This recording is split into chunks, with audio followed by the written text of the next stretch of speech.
And the microphone is on. Welcome everyone. Glad to have you all on board. I'm your host, DrFox2000, and you're watching VolcanoX live stream. Welcome everyone. And well, hello Dr. Fox. Thank you, Piggy. And that is great.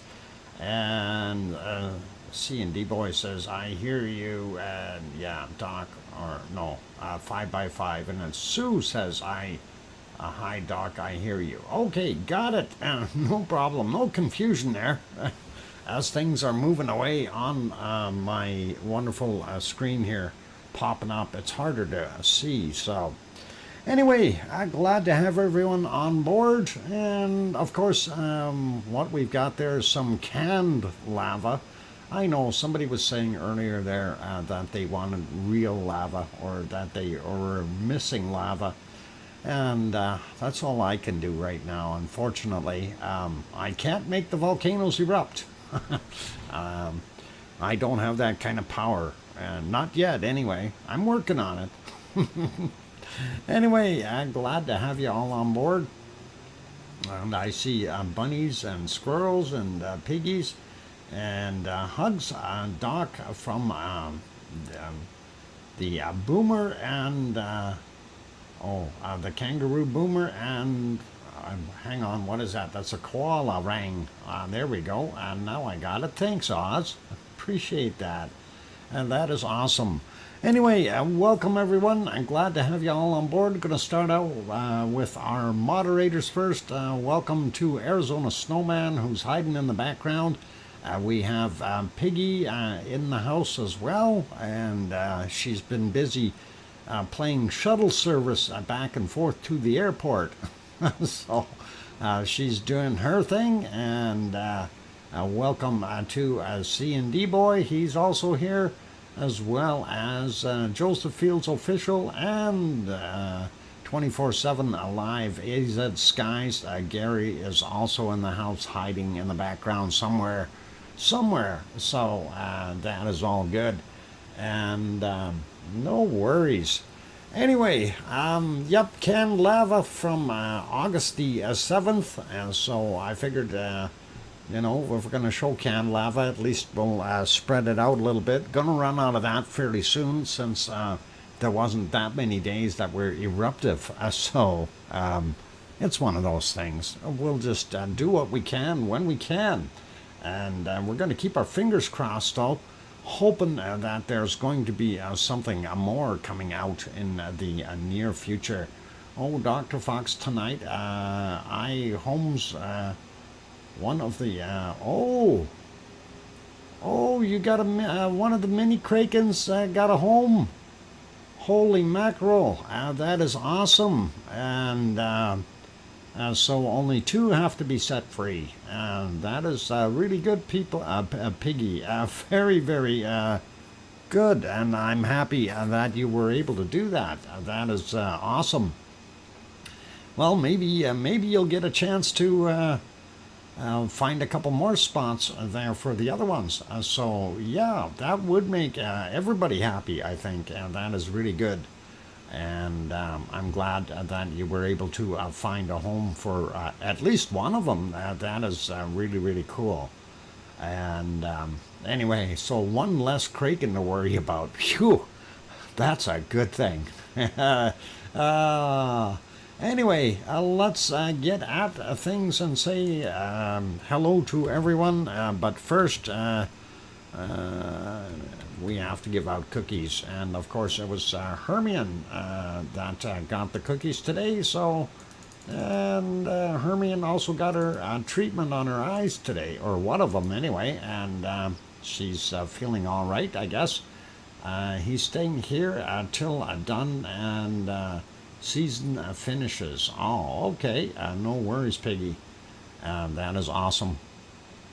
Okay, so there's the cookies for Hermione anyway, and that is really nice, and glad she's able to do her things there. And let's see, yeah, Linda Schoof, we send all the best out to you, and we hope that you get over your illness fairly quick.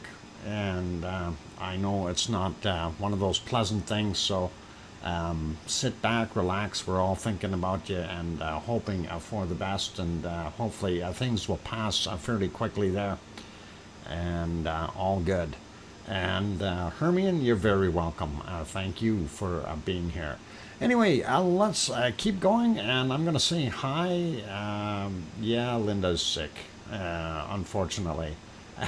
And anyway, I'll start by saying hello to Sarah, of course, and we'll get Hermione there, Dominic FFM from Frankfurt, Deutschland. Guten Abend. Okay, and let's see, who else? Kate is in the house, Sue Hayes is here, Sarah Miles is here, Grandma B is here, welcome, welcome, welcome. Let's see, Tom Dice also in the house, Jojo 1960 UK, welcome back, and did I say Grandma B? Welcome. Anyway, Oz is also in the house, welcome Oz.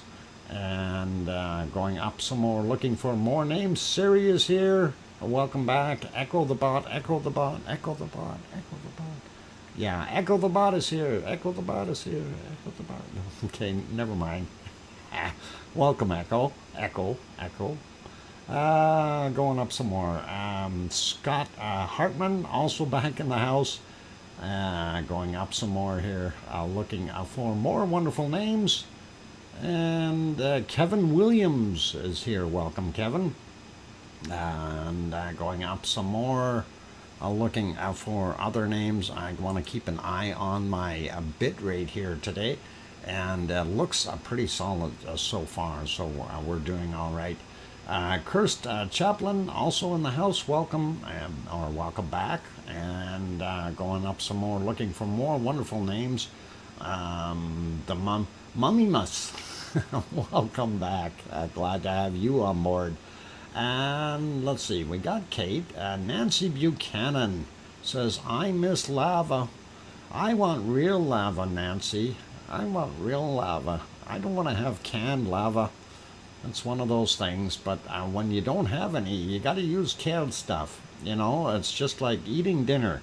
Sometimes when you don't have those ingredients, you have to use canned stuff if you don't have fresh. The Storm Chaser 1211 also here, welcome back. And going up a little bit more here, looking for more good names. We got Sue Hayes already. I'm just looking to see who else. Henry Nelson, welcome.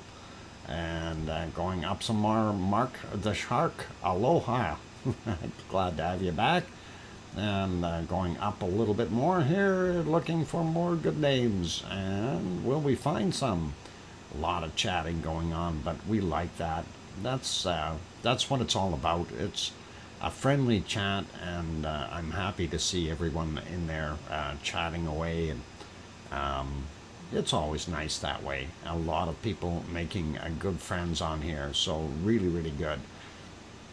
Anyway, going up a little bit more, trying to spot other names amongst all these chatters here. And Maria, the Matoma is here. Welcome, Maria. Glad to have you on board. And Juliet already went to bed. She was had to get up early in the morning, so she did her thing already. I don't know if she was going to pop back in here or not, but anyway, she was there. Paul Williams also here. Welcome.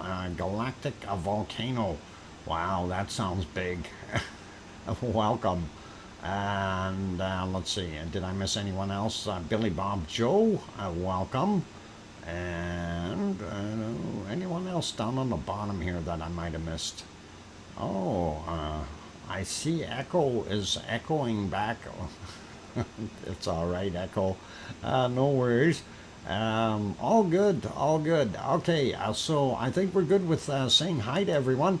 Let's get into some of our wonderful business and see what's going on. The ice cream boat is leaving. We see it departing, but let's start out with Iceland, and we'll have a look there. we're going to turn off the banner first off, and then we will turn off that other little thing, this one here, and we'll stop the flow of lava instantly. Poof. No, that was the wrong one.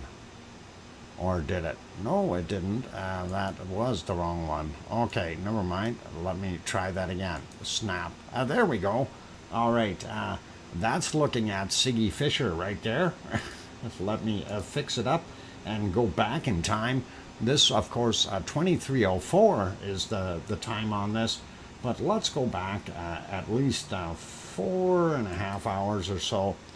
Gives us enough daylight to really look at the situation there and see what it looks like today. And I don't see too much of a change anywhere. Still looking at the slippage here from that little piece sitting in the middle here. That when it slumped down, it left that kind of a ridge there. It hasn't gone any further. We do still see some smoke coming out of this area over here, and really haven't seen too much else. And I thought, okay, well, that's kind of nice, but not so nice. I want lava, you know, but it is what it is. We can't produce lava, so we'll hope for the best. Before we go have a look at the harmonic tremor chart, I did want to pop over to this view here for a second and show you the beautiful sunset in Iceland from today. And that should be about here. And I think that will give you a pretty good sense of what it's like there at sunset. And that looks pretty awesome. Personally, I think yesterday's was nicer, but that's just my thoughts. Even when we get a little bit later there, those colors are beautiful in the sky. So awesome stuff, and way to go, Iceland, and we like it. It is really nice. Yeah, a little earlier than when that sun was still up. It was a little higher there, was this. And that looked kind of spiffy too, as the sun was just touching the water. So really, really cool. Hey, Neil, welcome. Glad to have you on board. And old Nick also popped in, looking for lava in all the wrong places.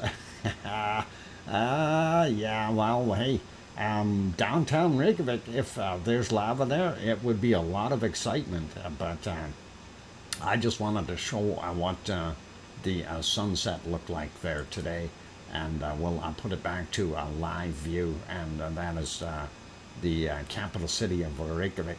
And here's the aluminum smelter, and if we go back about 4 hours in that one, we can see what's in the background, of course, Kayleer, and then you can see Ragnar in the back here. And quite frankly, when I was there, you couldn't see Ragnar from this distance, but well, actually you could.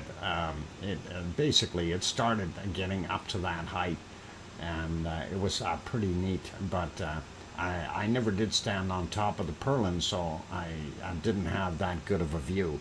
Nevertheless, we'll put that back to a live view as well, and that is nighttime there, and you can see the plant is there, of course. But going back to this, let's go over and check out the harmonic tremor chart and see what we've got there. And Egon, don't cross the streams, Peter. Why, Egon? It would be bad, Peter. I'm fuzzy on the whole thing. Good, no, whole good bad thing.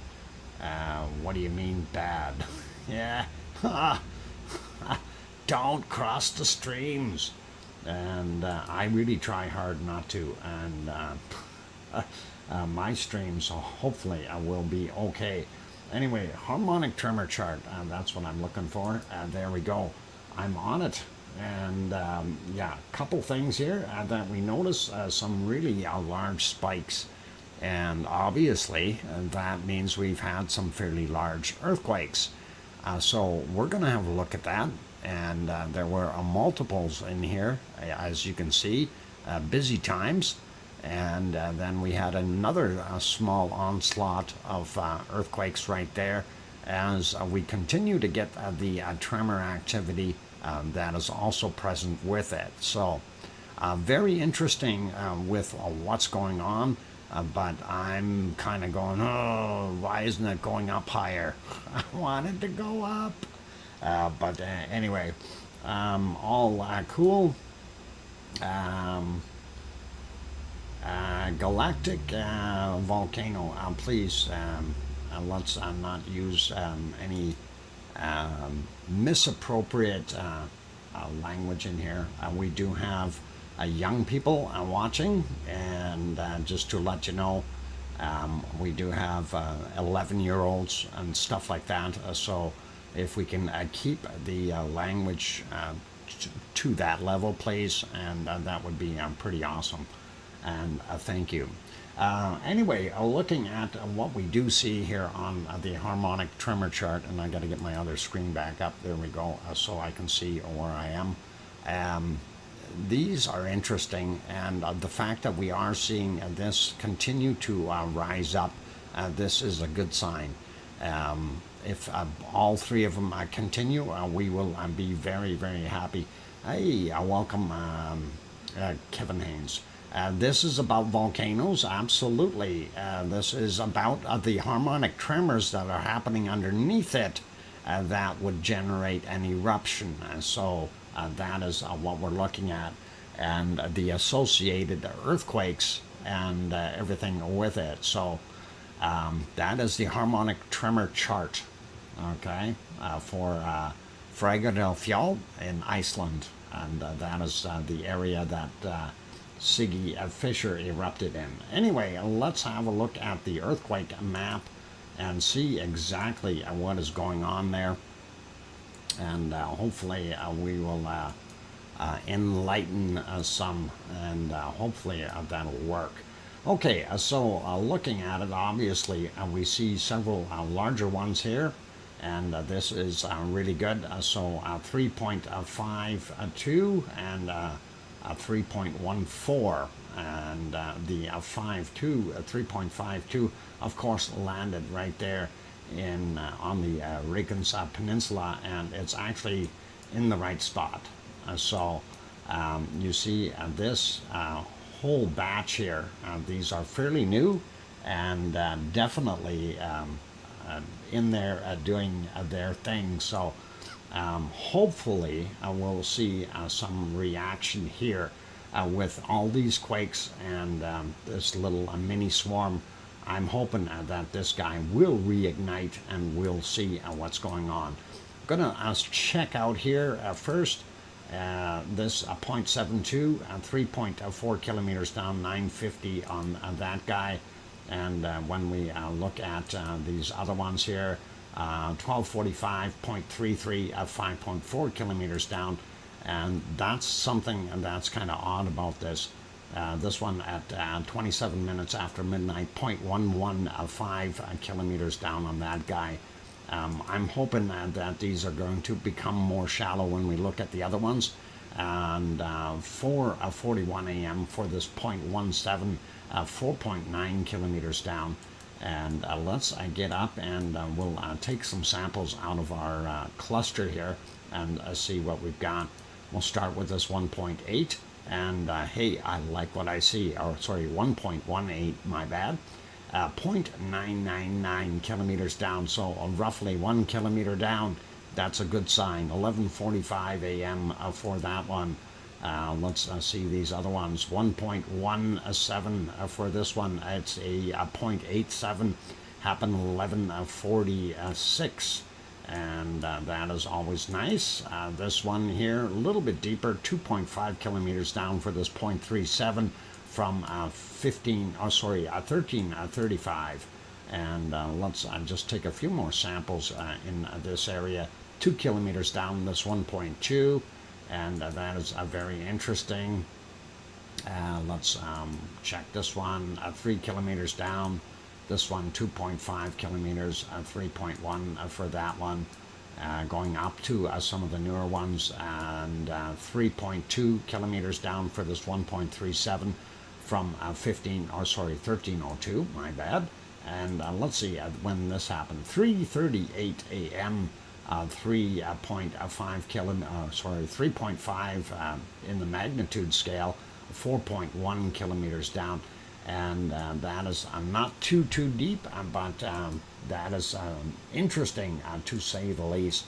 This guy 4.2 clicks down, 1.6 in magnitude, 3:54 a.m. So just to look at what we've got, it is plausible that we could have magma on the move, and the fact that we are seeing some of the ones a little bit more shallow is a very good and interesting scenario. So anyway, this one here, 11:46 a.m.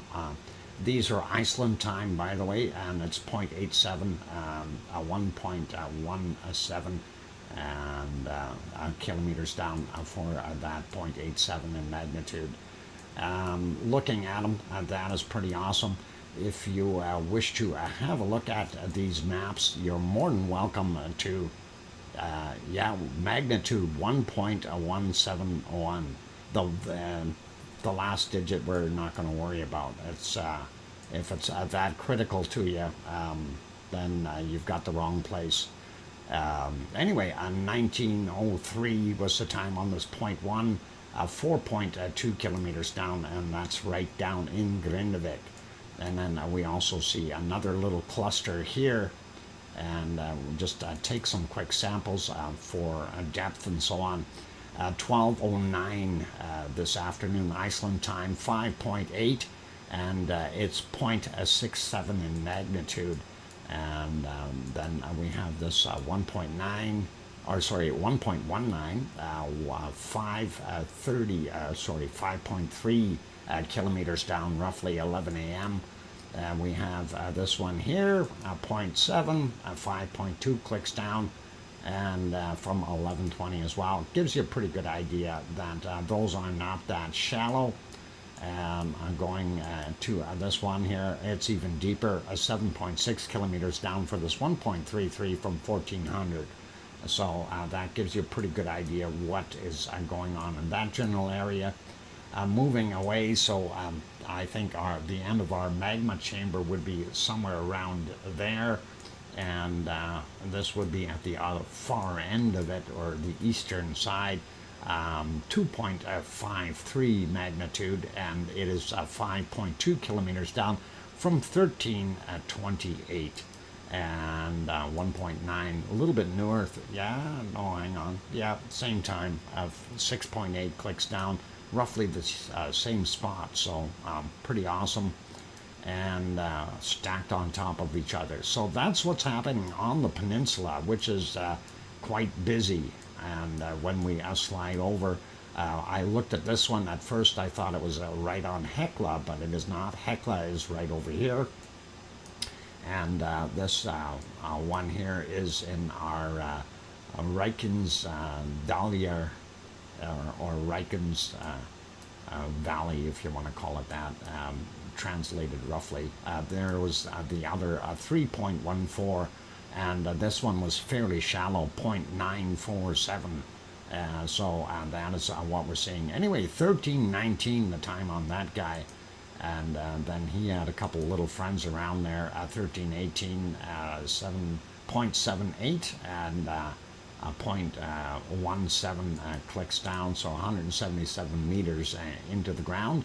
And this one here, 1.1 kilometers down, 0.36. From 1358. Is there a large magma chamber?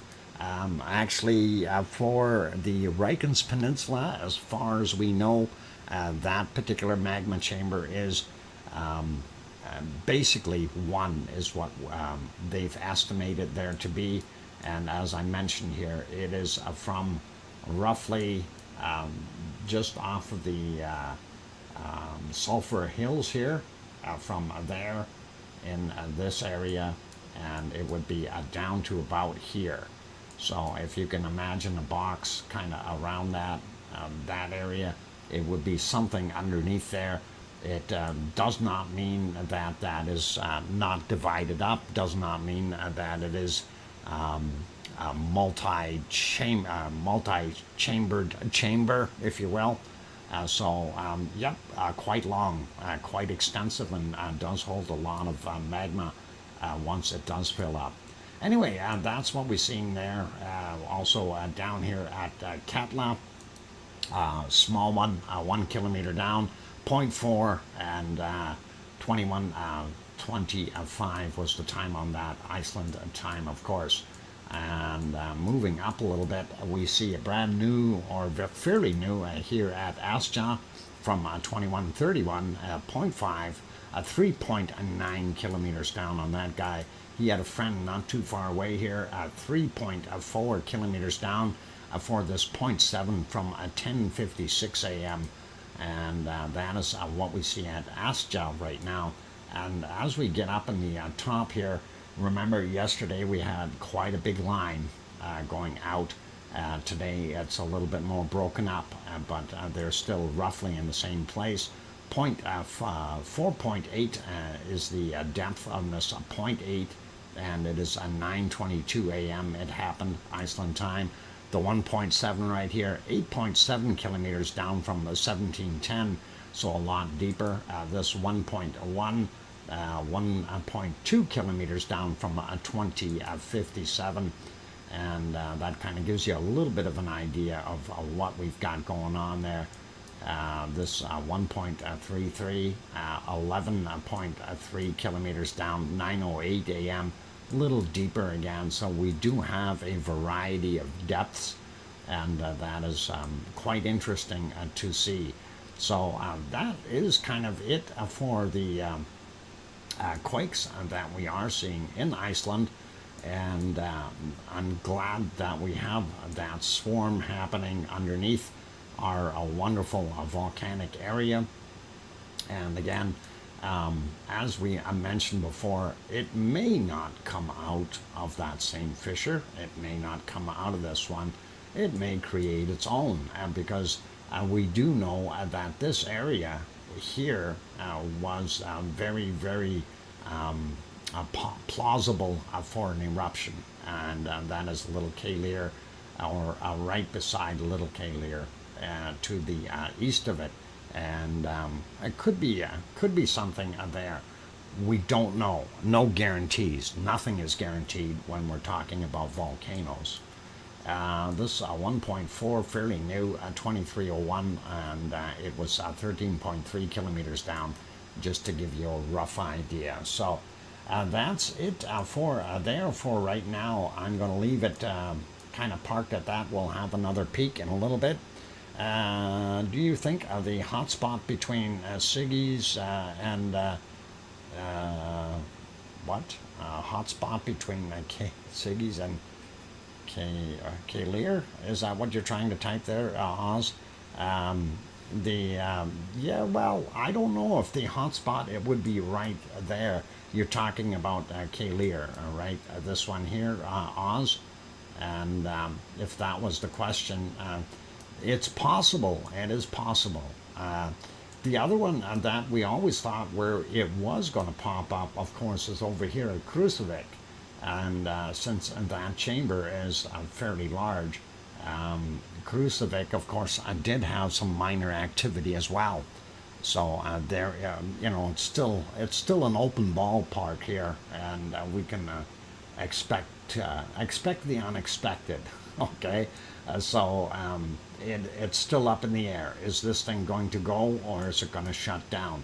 And since it's already beyond 2 weeks of no eruptive activity that was visible, I don't want to be a downer here, but it could choose a different a path up once it does decide to erupt. So that is why I was mentioning the hotspot beside Little Kalir right here. It could be what we see. So hopefully we'll find out. Anyway, we'll leave that. The other map does look fancy, and this was kind of what we seen on the other one. It did show that, oh, I need to be zoomed in a little bit more. It did show this guy here, 3.1, and there you can actually see Dahlia right there. And of course, that is the entire valley there. And that is kind of what we've got out there. Let's see. Yeah, there we go. And now it'll show 0.9 and from 9:17 a.m. Anyway, that is a very common spot to see quakes, and that is also possibly a turning point there for the plates rubbing together. And whereas this over here is not so much plates rubbing together, but rather magmatic movement and well, obviously some stuff rubbing together. Anyway, there's Little K-Lear, and that hot spot is right about here. We don't see the smaller quakes on this map because they don't list them there. Thank you, Peggy, for the 5-minute warning. Okay, moving on, we will pop over to Italy or Sicily real quick, and we'll run through that. Let's see if I can get on the right screen here. All right, and we do see a star up there, and of course this is Mount Etna live right now. We don't see anything erupting. It's quiet, and this was 22:04 their time. Oh, hang on, let's put it to right time. Let's get it. Why is it on 22:04? It should be, I was going to say, hang on, isn't it like 1 o'clock there? 1:26 a.m. There we go. That is a little bit better. And let's have a quick look at what it looked like. So I did a little recording from earlier here, and this is done as a time lapse here from about 1830 onward, just to kind of see what our flow or output is as far as the amount of ash and stuff it's throwing out. And as we can see, it is not very, very high. This is actually running at 64 times regular speed. So when you watch those, they were very, very slow as far as the clouds moving out of there. And that is what we've got today. And I do kind of like that. It was moving along pretty good, but quiet. And so basically Mount Etna is on a low simmer right now, rather than being cranked up to a medium. So it's calming down a little bit more, which is kind of what we would expect after a little while of erupting. And hopefully we'll see some more eruption in the near future, or maybe the far future, but I'm sure it will erupt again. Not much we can do to stop it, that's for sure. Anyway, looks not bad, and as we get into the nighttime there, gives you a little bit more of a sense of it's going to sleep. And there we go. Pretty much it ran up to about 2000 there, and that of course is 8 p.m. Sicily time, and so from 6:30 to 8 p.m. Sicily time is what we just watched. Putting it back to normal, we'll leave it there. And I think what we will do for right now, it is just about break time. We will put it back on here, onto Iceland's wonderful little Siggy Fisher. Of course, that is up in the northwestern corner of Maridaljar Valley in Iceland on the Reykjanes Peninsula, and beautiful site. And of course, we nicknamed it Siggy's Fisher because Siggy is one of the landowners. And there we go, and that is what we've got for right now. I am going to turn on that can lava again, so you can enjoy that during the break. And there it is. And I will turn that other little thing on. That way nobody's going to say, well, nobody told me this was from August 7th. Anyway, all you good people, for those that are here, please do help us out. Hit that like button. And of course, that's if you're enjoying it. And also, if you're new and you have not yet subscribed, please do consider hitting the subscribe button. That would be absolutely awesome. And hopefully we can earn that from you. And I'll leave it at that right now. It is a time to get a little bit of a break here. So lava fix time. Yep, lava. Gotta love it. I wish we had more of it. Oh, that makes sense. Gotta love it. Wish we had more of it. I'm gonna write song lyrics. Okay, never mind.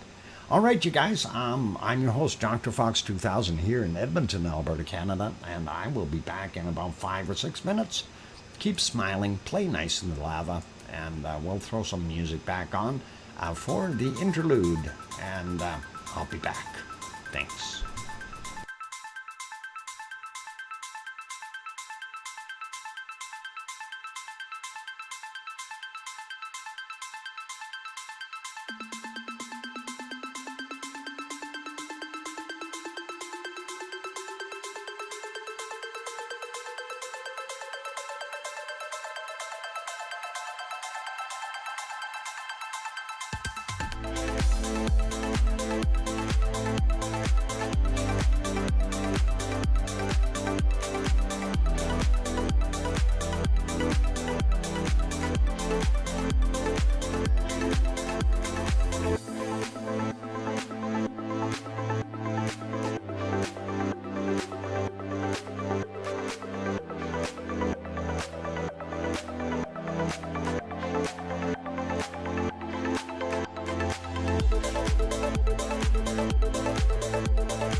And that microphone is back on. Welcome or welcome back, everyone. I'm glad to have you on board here today.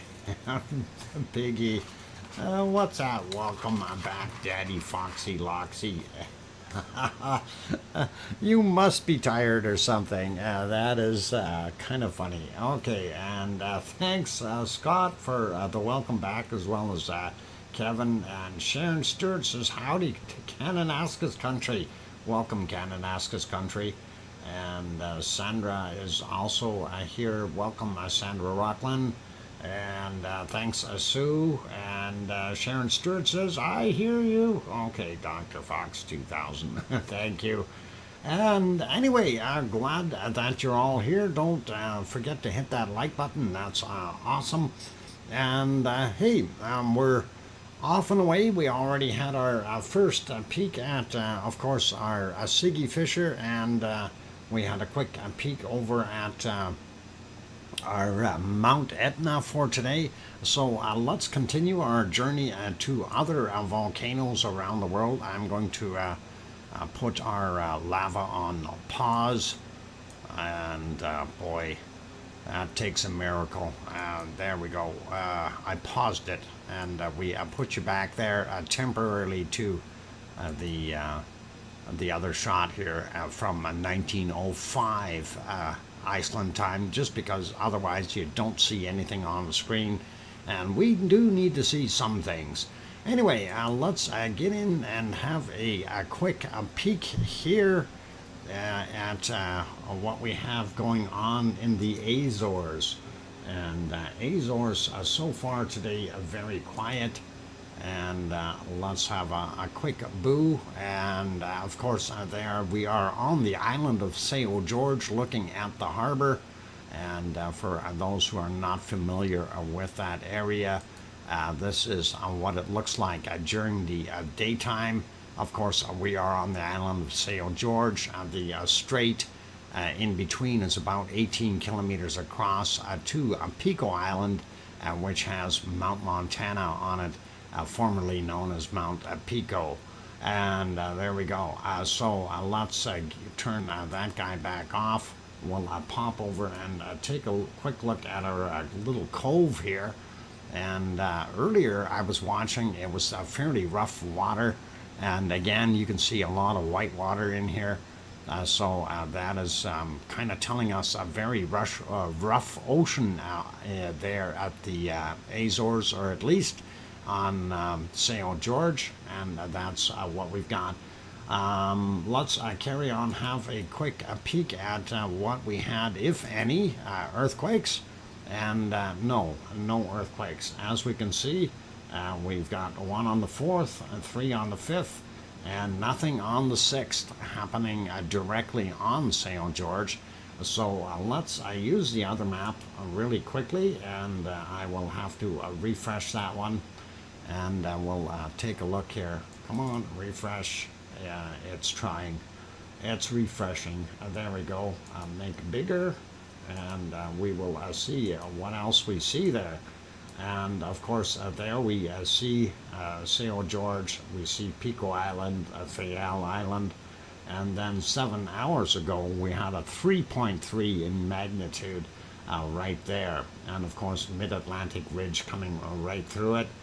And that is just about smack dab in the middle of our divider zone here between the Eurasian plate and the African plate, and then of course the North American plate. So sitting in the hot zone, if you will. And there is only the one. Let's go and take a look at how far down it is.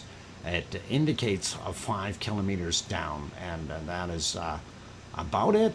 So that's it for what we've got, and no need to bring up the other little map here. I mean, it's only one quake, and the 5 kilometer mark is 5 kilometer mark. So that's what we've got. But again, that shows you exactly where it is. For those who aren't familiar with the Azores, I'll zoom out and kind of show you what it looks like. Let's see if we put a street map on there. It gives you a better idea. There's Portugal, Spain, North America kind of thing, and Morocco down there, Canary Islands are down here, and Iceland is up there, and that's kind of what we are seeing. Terrain, okay, how about that? No, there we go. Let's zoom back in. A mid-Atlantic ridge, very noticeable. And of course we see these kind of ridges here, and that is interesting. This area of course is bending and twisting a little bit as well, and not sure exactly what is going on in that region, but that is with all of our recent quakes around the edges of Europe and the plate edges. We're seeing some activity here as well, but we don't see that on this map. We can see it though, however, over on the Canary Island one, and we will have a look at that. Earth Culture, welcome, and let's see who else popped in. Mocha, welcome back, Mocha. And let's see, Paul Williams we got, Sandra Rockland we got, and who else snuck in here that I might have missed? I think we're good with names for right now. Hopefully we got most of you. And by the way, the metal tune lyrics, no, Bob, that's all on you, man. I never said anything about doing heavy metal music, and there you go. So don't be telling people things that aren't going to happen, please, or will never happen. They don't understand that you were joking around, and hopefully that will be clarified. Anyway, all right, that is of course what it is there today. Let's pop it back over to where we had it. Moving on to other ones around the world.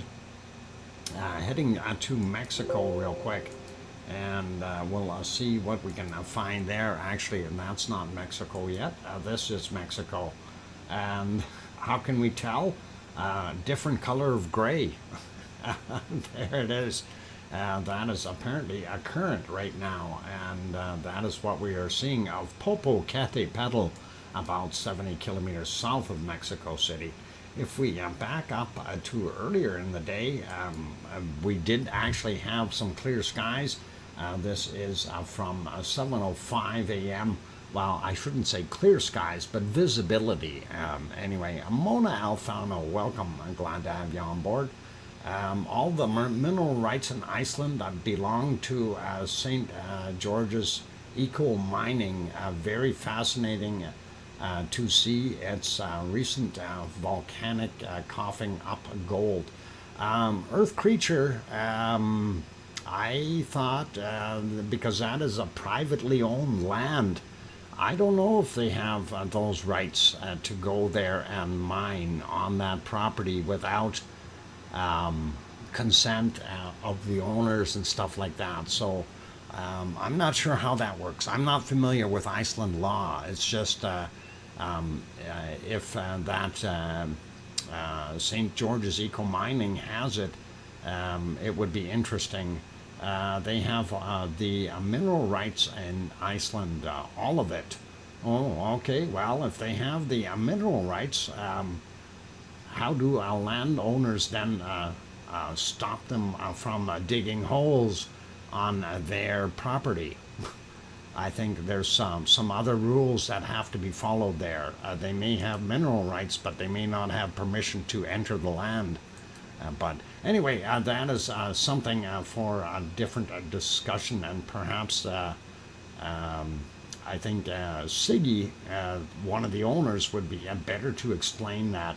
Like I say, I'm not familiar with Icelandic law or who's got what rights there. So I still think there's a lot more involved. Don't think they would? Yeah. Anyway, again, it's still questionable, actually, where that gold came from. And that is something else, too. So if it is, in fact, gold, they just happen to, okay, they already have leads in other territories that don't involve danger. Okay.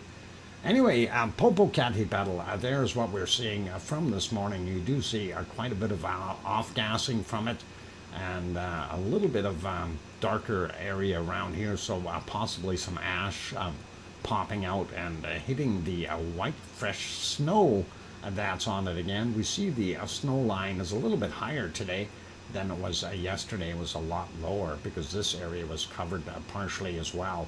So nice to see the snow line up a little higher. Anyway, as we moved through and got into the earlier hours, or sorry, later hours, I was looking for that golden moment, but because of the amount of clouds, really did not show up. There's about 10 hours ago, which is 8:19 a.m. Their time, according to the clock.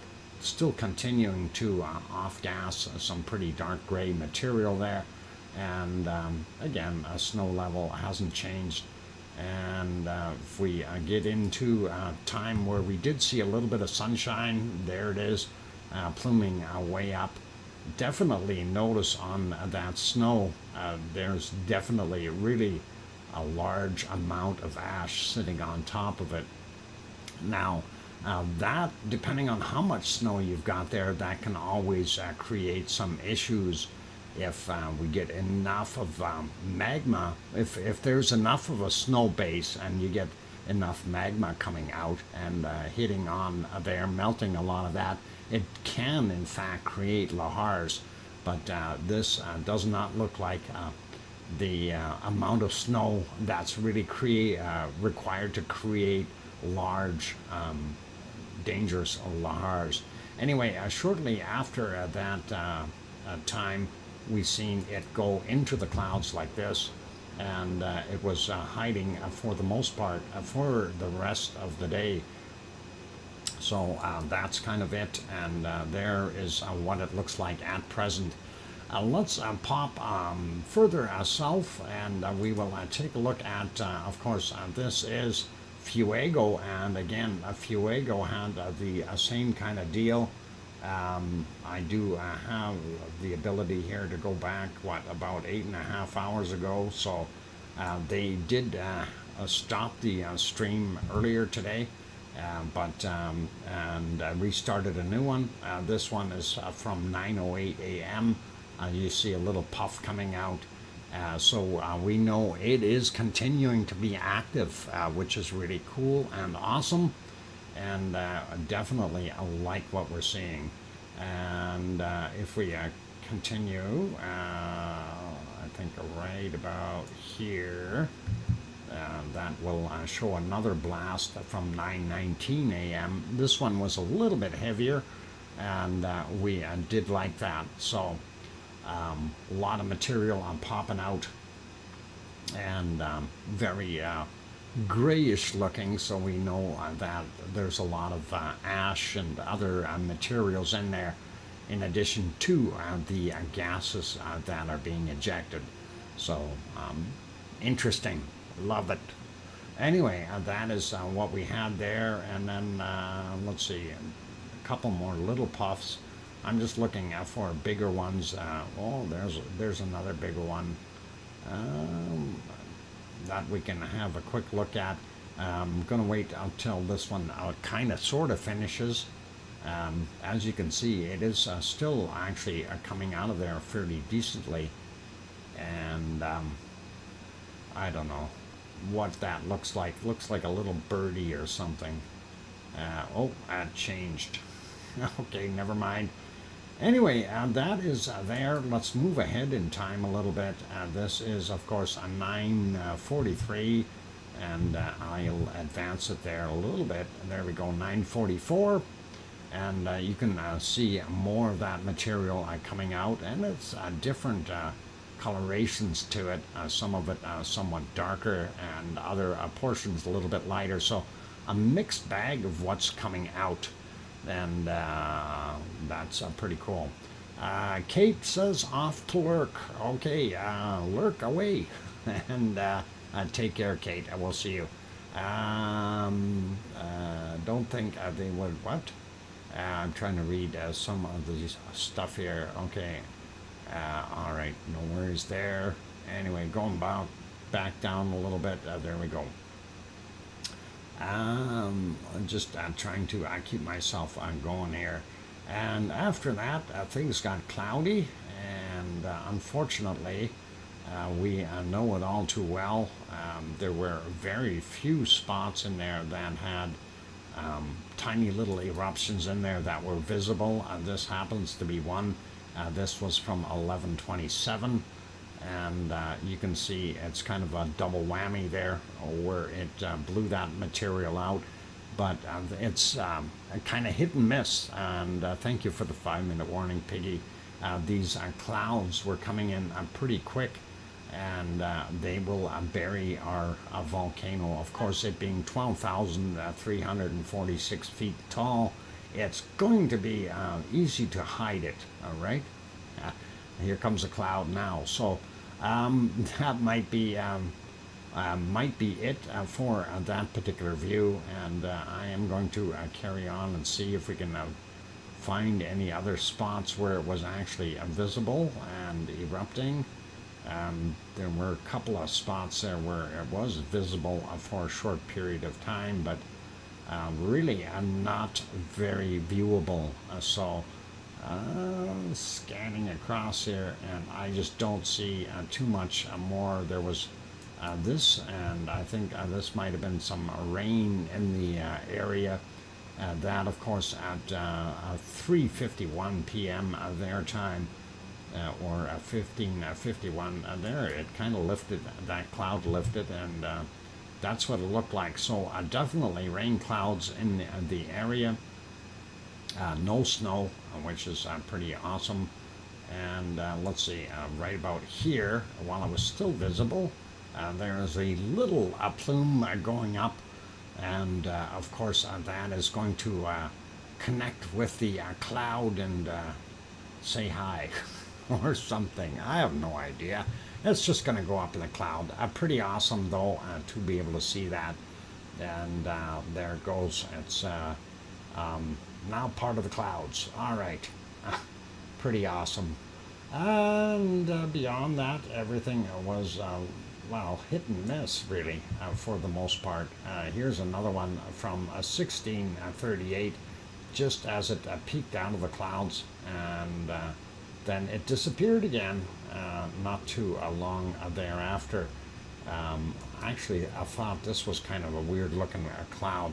Almost looks like it's trying to form a lenticular cloud on the base here, as the other ones are coming over top. No eruption at that point in time, and then of course it went back into the soup. So there we are. That's kind of what it looks like right now, and that is live, and that is from Fuego in Guatemala. Moving south a little bit more, of course, this is Cerro Negro in Nicaragua. And earlier we had a fairly good straight plume going up, and you could definitely see it fairly well. Right now I think the wind is blowing whatever little is coming out over onto the other side, so we're not seeing a darn thing. But still not bad shot, and not so stormy there. Next one, of course, is this guy, and that picture looks a little bit weirdish. But that is Messiah, also in Nicaragua, and you can definitely see the gas off-gassing here, the caldera, of course, being right up top here. So pretty cool, pretty awesome, and that is what we're seeing. And let's pop it back to right there.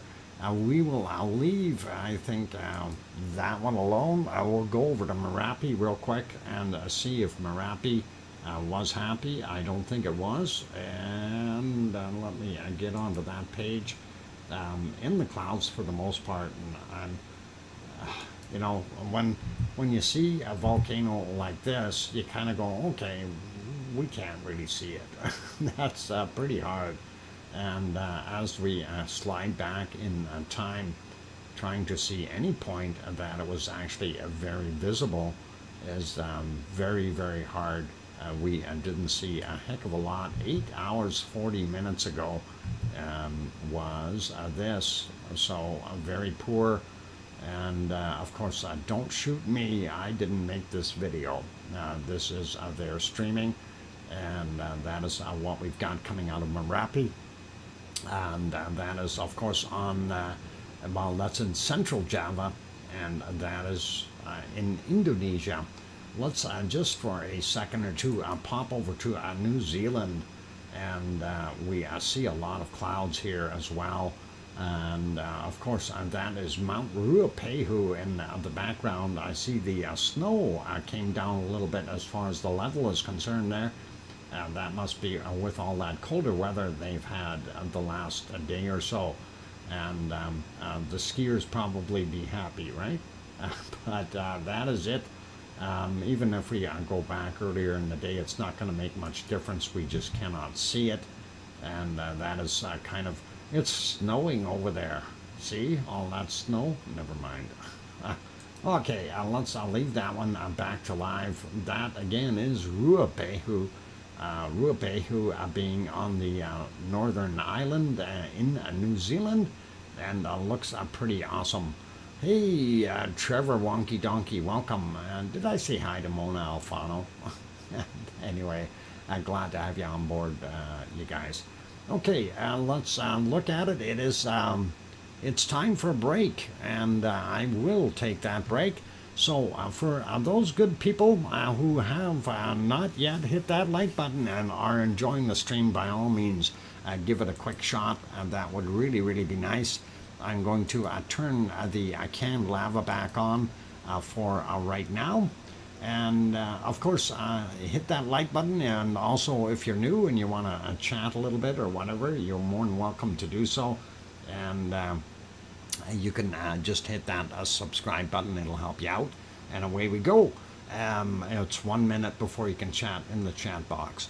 On that friendly note, we will have bacon seeds when I come back from my break. And be good, be kind, and play nice in the lava. I'm your host, DrFox2000, here in Edmonton, Alberta, Canada. I'll be back in about 5 or 6 minutes, and then we'll have bacon seeds. Keep smiling.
am back. Welcome back, everyone. I'm glad to have you on board, and just trying to read through some of the stuff on here.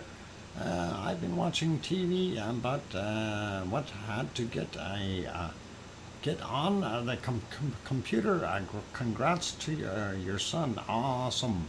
Okay. Let's see. Thank you for the welcome backs and the welcome back, Dr. Foxy. Thanks, Trev. What does the fox say? The mic is back on. LOL. Welcome back, Dad. Ha! Piggy. Anyway, thanks, Trev. And let's see. Sharon Stewart says, I hear you. All right. Good thing. Kevin Haynes, thank you. Mona, thank you. Grandma B, thank you. Sue, thank you. And what? Right on. You're back, Dr. Fox. Thanks, Casey. And awesome. And anyway, also thanks, Paul Williams. Okay, it is time for bacon seeds, so let's switch gears here a little bit. And for those who are not familiar with the show, bacon, of course, comes from bacon seeds. And bacon is lava flows. As you can see, it looks like bacon, and we will have a look. The fox says, I love lava. I love lava. I don't know how to do a fox voice. Okay, let's put our lava on hold. And we will go over to our bacon seeds and see them. And here comes, this is the last one from yesterday. So that's what we were looking at. And that was definitely a cute little bacon seed. You gotta remember, it's just absolutely gorgeous. Okay, moving on, let's take a look at what this one says. What do pigs eat? Well, whatever they put in their mouth, obviously. Dr. Fox, Poppet just dug her claws into me when you whispered, I'm sorry, Piggy. I did not mean to scare Poppet. That's actually kind of funny. But, okay, Poppet, be nice. Don't perforate your mummy. We're going to have a leaky pig. We don't want that. And next one looks like a cabbage. Yeah, it's in the cabbage patch, I think. Something like that, anyway. Maybe something else. Maybe a romaine lettuce. I have no idea what that piggy is eating. But that is pretty cool. Sits in the corner sulking. Oh, dear piggy. I'm sorry. Anyway, we're looking at you. And look at this little fella. Definitely not short of eating. And spinach, possibly, Henry. That's kind of what I thought it might be. And, are you really leaking? Oh, no, Piggy. That is not good. And, yep, that is definitely a pot belly on this one. So very cool. Let's have a look at our next wonderful bacon seeds, and these guys are a lot skinnier. They need to get into that patch and eat some more there as well. These guys are way too skinny as far as I'm concerned. You know, how are you going to get bacon out of that? Anyway, yeah,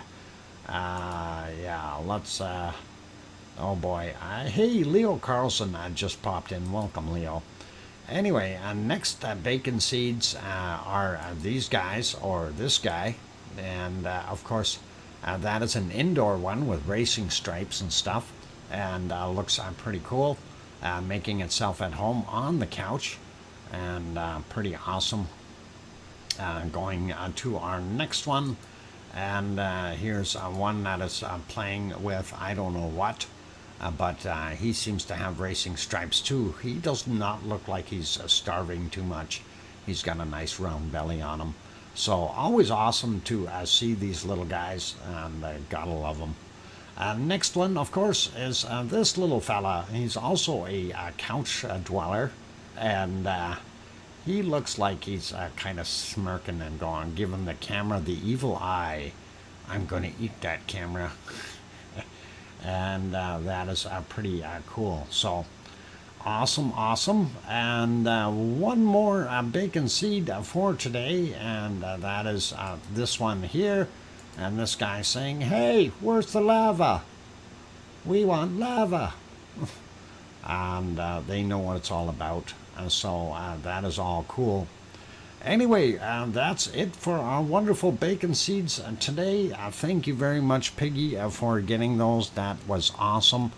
And really, I do appreciate your efforts. You rock. Thank you. And awesome. And I hope you stop leaking in the corner there.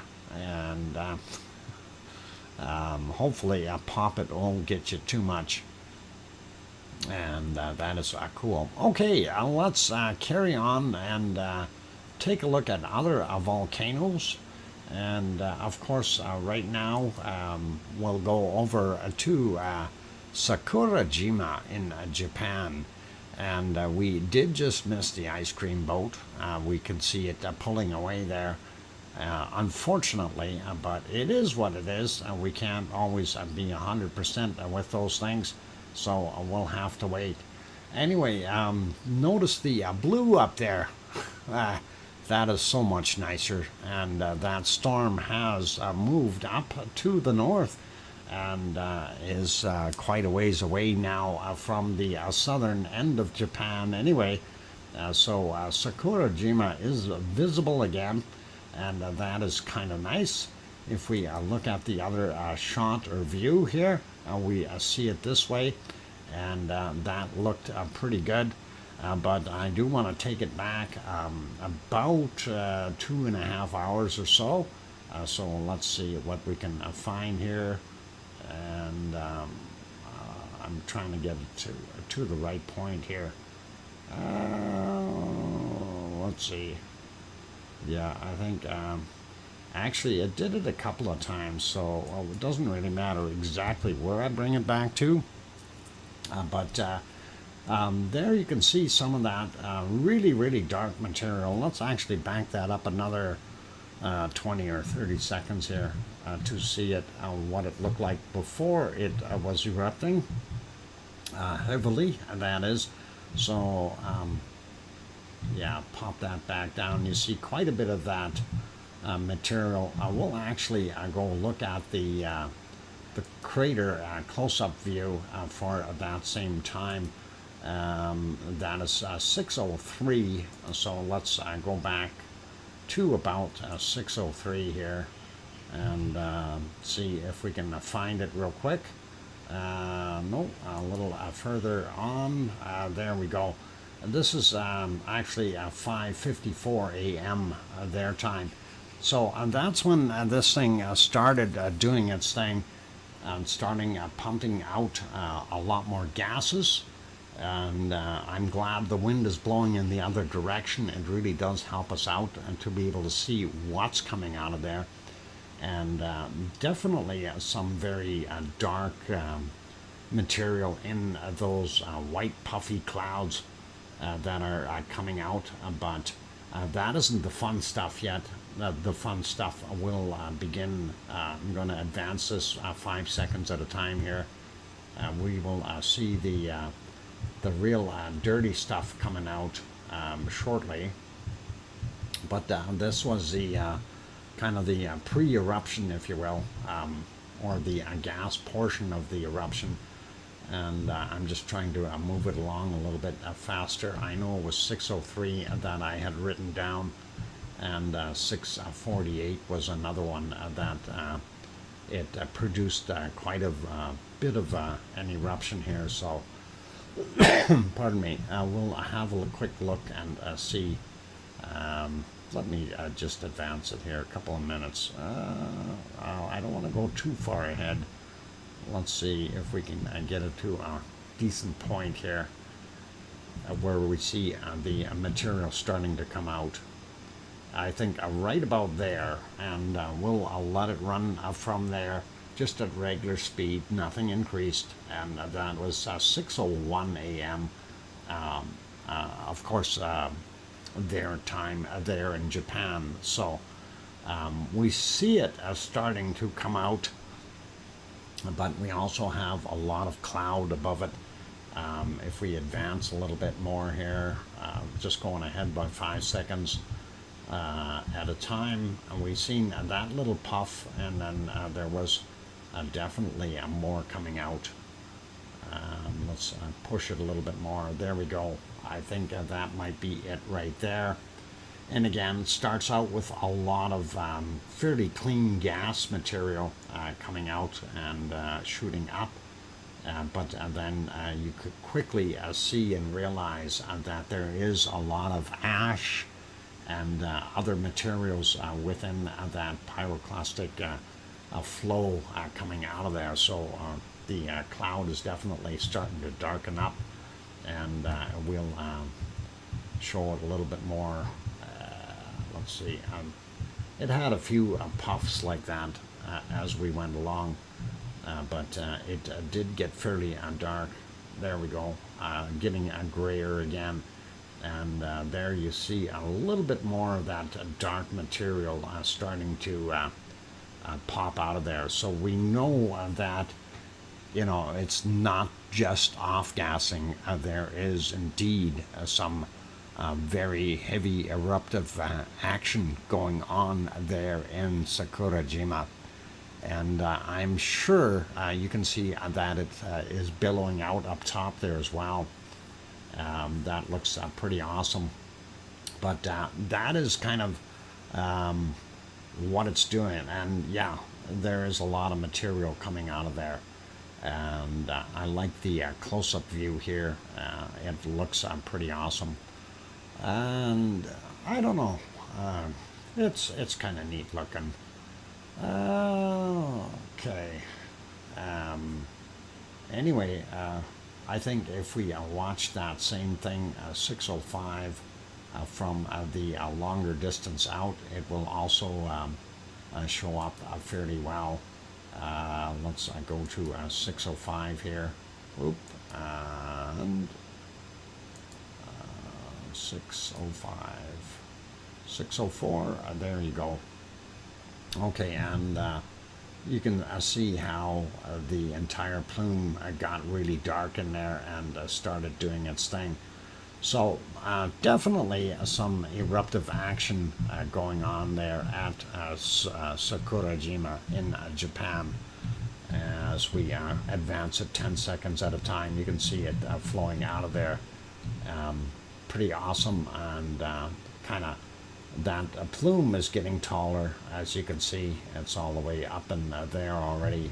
So pretty cool and pretty awesome. It did that for a little while, but like I said, there was also at 6:48 it did it again. It kind of took a break, and actually, hang on, it did a second shot here. There we go.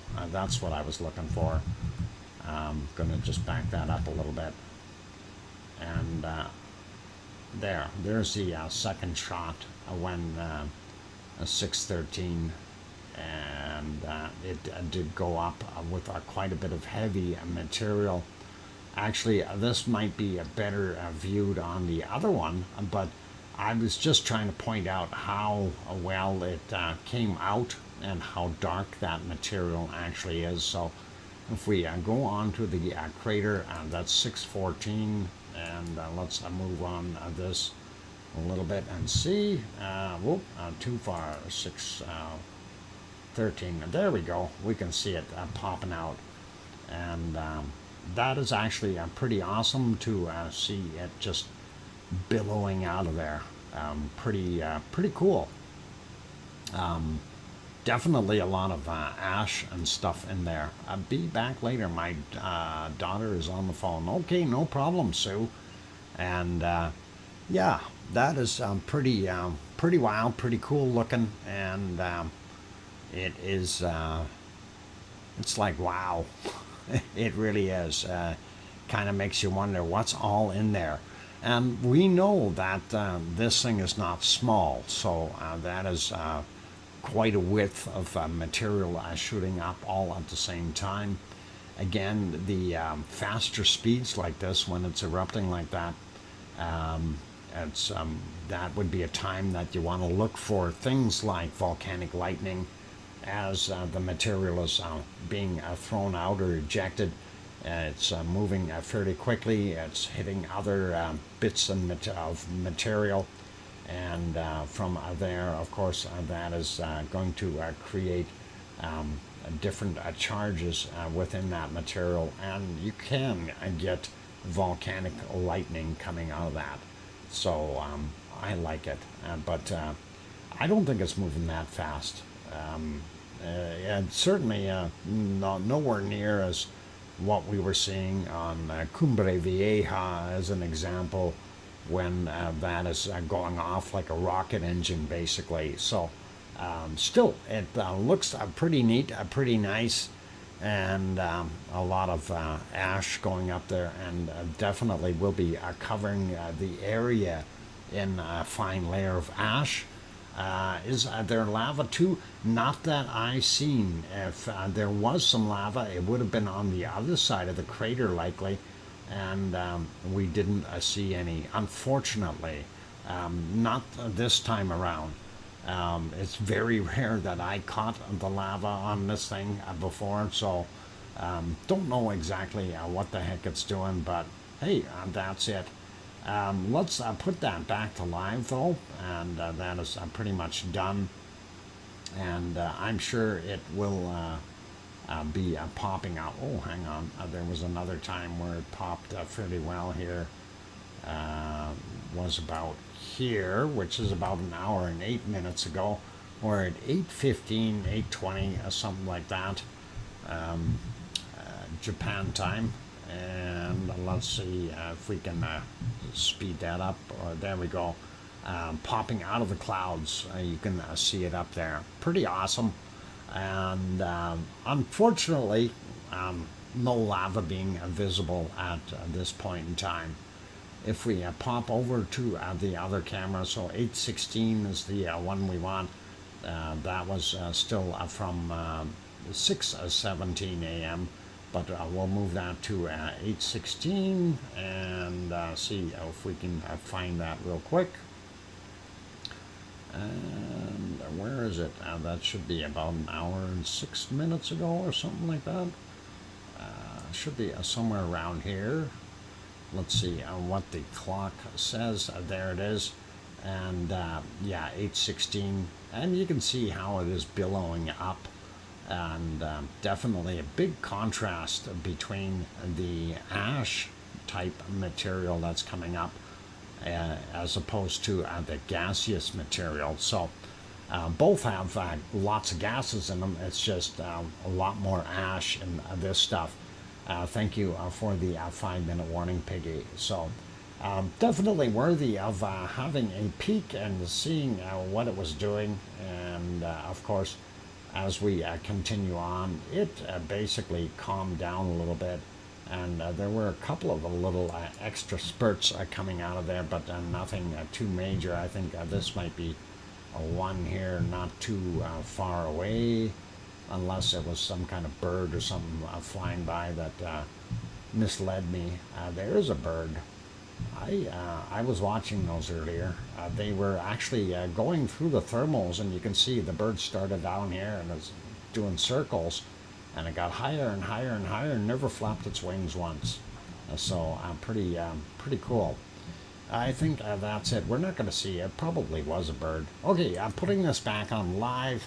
That is what it looks like right now, this very moment, and this is, hey, our other ice cream boat is back, and that is pretty awesome.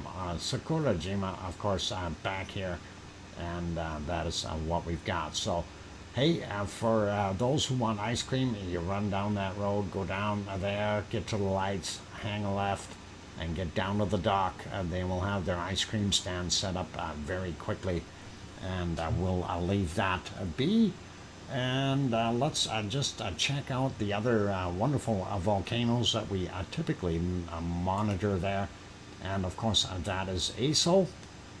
And you can see ASO today is not so much cloud around it, which is really, really good. And for the most part, it is really calm. And we do see steam coming off of it, so it is continuing to do what it does, and we like that. And that storm, of course, because it's moved off, it's allowing the sun to shine a little bit better for those good people. No, not for many years, but if she blows, we'll get covered. Uh-oh. Not good, Piggy. How's your mortal wounds? And thanks for the 5-minute warning. I will try not to. Maybe I'll tell you next time if I'm going to whisper, okay? That way Poppet won't dig in. Anyway, let's pop. We're down here at Suwanoshijima. Just pop down to the southern islands of Japan.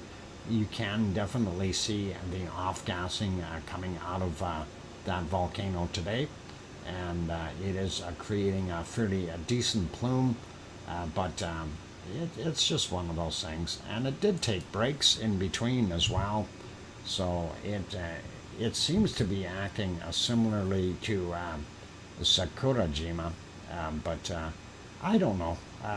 Still hope that one day we'll see a whole pile of lava. This, of course, was earlier in the day, where 5 a.m., where it was doing things. But this is actually kind of interesting here, because there you can definitely see the reflection of lava on the clouds. And that is definitely telling you we have some magma in the magma chamber, or some lava in the caldera. And it is reflecting off of those low hanging clouds, and that was pretty cool to see. So that only lasted for a little while, and let's see, right about here as well at 3:53 a.m. you could see it reflecting off the clouds.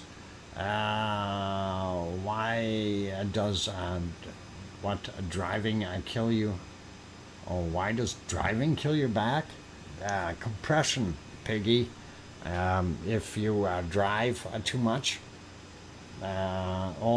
Driving and texting again, Piggy? No, driving will kill you, kill your back if you're on a rough road. The compression, and I had that problem with my back. One of the reasons I don't drive a truck. The air ride seats, yes, it cushions you, but it also will hurt you. At least in Alberta roads it does. Normal roads, okay, no worries, and you shouldn't be texting and driving either. Anyway, Suwanoshijima, that's what we've got there, and it definitely did show that it has some lava in the crater, but not for our eyes to see, unfortunately. Let's pop this back over to Sakurajima. Actually, I will put it back here. The ice cream boat is still in, and we see what it is doing right now. It is 9:30 a.m. in good Japan. And 9:30 means it's on the half-hour time for me to take a break. So, a phone always in the back seat when driving. Yep, that is probably the best thing. That way you can't get blamed. Anyway, let's leave it there, and we'll pop you back over to Iceland, and we'll turn the canned lava back on and let that run, and we'll go take a break. And hey, look, we're right at 100 likes. That is awesome, you guys. I really do appreciate that. Anyone else who has not yet hit that like button, please help us out. Let's get those numbers up a little higher. And also, if you have not yet subscribed and you want to get in there and chat a little bit and that type of thing, you are more than welcome to hit that button, and 1 minute later you're able to hop in and do your thing. On that friendly note, I'm your host, DrFox2000. Going to take another 5-minute break or so, and I will be back. And keep smiling. Don't play in the lava. That's going to hurt you.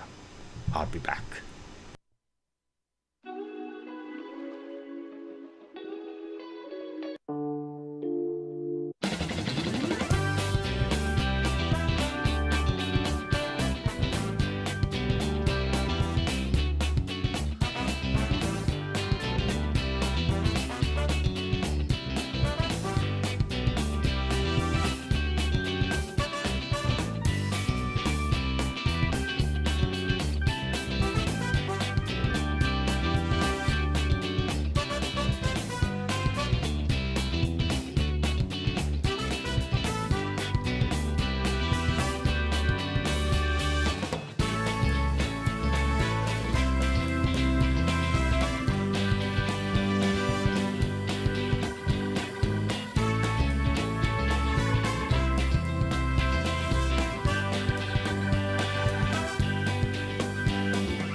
back. Welcome back, everyone. I'm glad to have you on board. Welcome back. Mic is on. You are here. Heard. It's from Dr. Fox. Piggy, careful or I'll start whispering again. Anyway, Edith and Zed, welcome. Glad to have you on board. And thank you for the welcome backs from Kevin Williams, Leo Carlson, Kevin Haynes, Paul Williams, and Sharon Sturt says, I hear you. Edith, don't mention rain. No, Piggy's really sore about rain since she doesn't have any, and that's all right. But we hope Piggy gets some in the near future. She really does need some rain there. More than 6 drops would be appreciated. Turns the volume down. I have just stopped leaking. No worries. I'll forewarn you, Piggy. That way you won't get clawed too much. Anyway, let's carry on with our other volcanoes and have a look. I'm going to turn off our lava. And of course, we had last looked here at Sakurajima, and we do see the ice cream boat is still in, and that is all awesome. We don't see as much of a plume coming off, and looks like the wind direction has changed a little bit there as well. So interesting to see that, and that is all good. But let's go over to next volcano on our list, and of course that is Taal, and we will have a peek and see what Taal is doing in the Philippines. There we go. We can definitely see it is still pluming off a lot of steam, and not too much other action coming from it though at this point in time. So there is a Taal, a volcano, and it is really actually quite short. But that is what we've got going on there. So pretty awesome. And let's continue on. And of course, there they are looking at the old geyser. Old geyser, Old Faithful, and that is in Yellowstone. For anyone who wants to bring that up, Jellystone or Yellowstone, either or. And like what Leo did there, brought up the link, and you guys can have a look. And it's a daddy's old geyser, either or, and that is pretty cool. C&D boy, why are you putting 1080p HD in here? You're confusing me. That's what it is transmitting at, and so that should be where we're at, and we are pretty steady, so doing our thing. Sending over a bucket full buckets of water, and that is going to be trouble. Going to end up with leaky mail. Oh boy. Anyway, we are there, Doc. Okay, cool.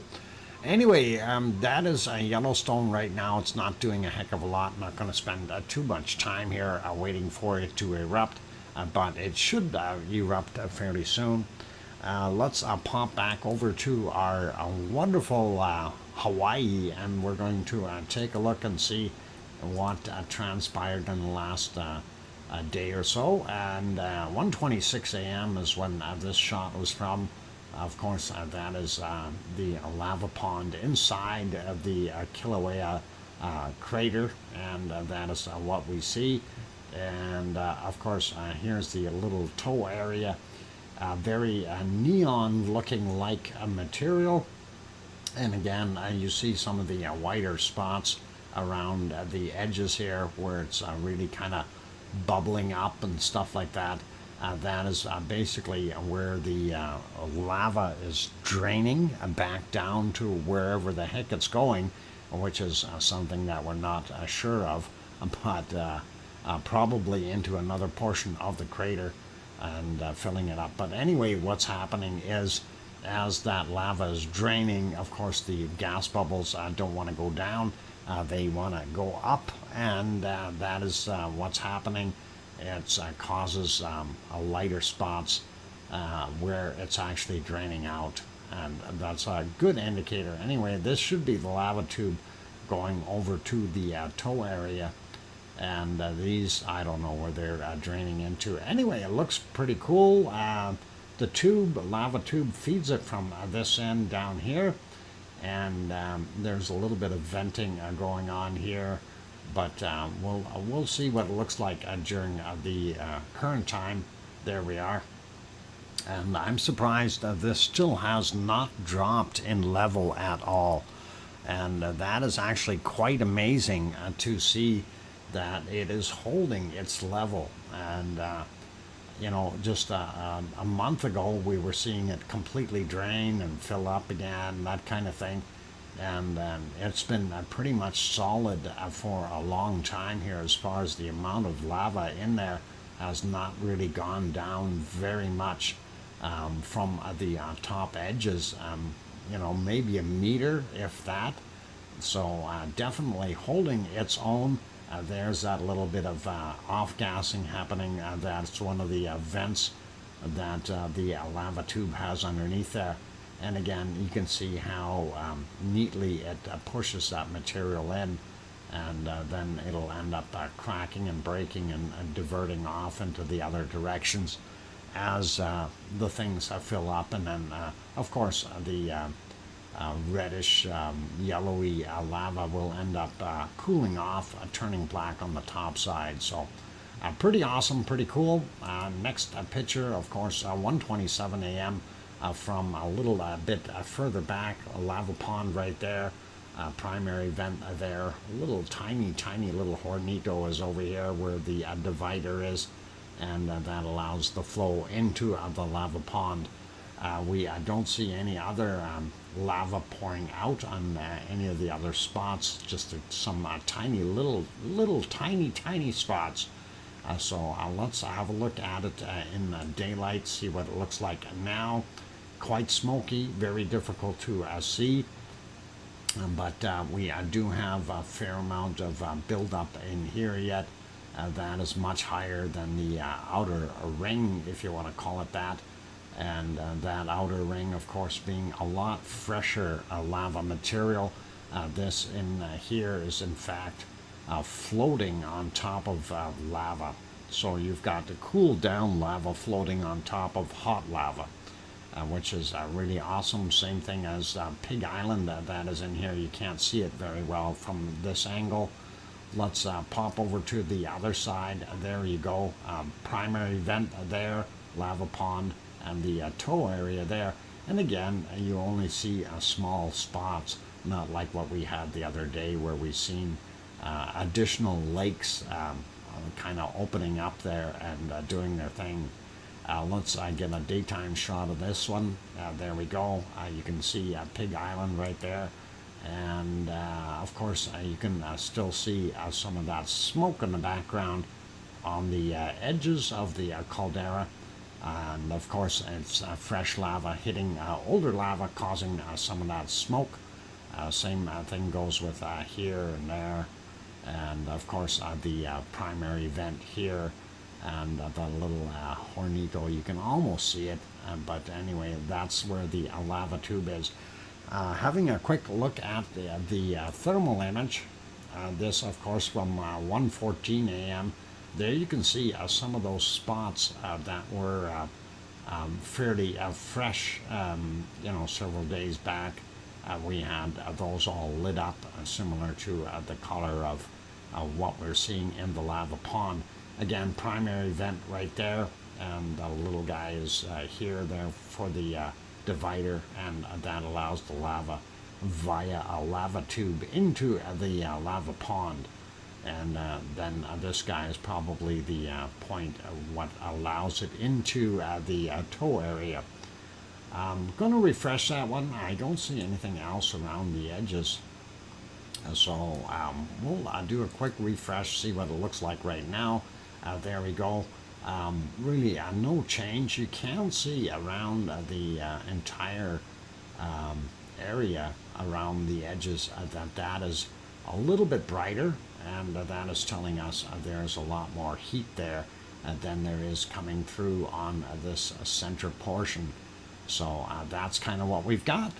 And let's pop over, have a look at earthquakes. And people are saying they're buffering.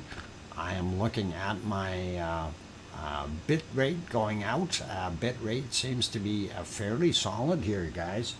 Hang on, the other one is down just a little, but not that far, and this one is right where it should be. So, okay, makes you wonder. Maybe we got more solar storms happening? I have no idea.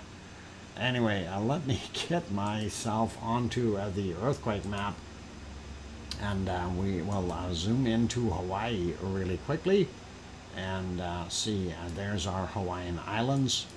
And of course, we will take a look at all of the quakes that we see on the Big Island right now, as far as the newer ones anyway. And here we have, wow, this stuff out here in what we call the Pahala area. And we're going to take a look here. 2.3 for this guy, 1400 was the time today. This guy is a 2.1 from yesterday at 2000. Then we have this guy over here, 2.3, 1704 was the time on that one. This is 2.4 from 1622 today, Hawaii time, of course. 2.5 from 10:20 a.m. Hawaii time, and then we've got a 2.2, 11:25. We have this guy here, 2.0 from yesterday at 1916.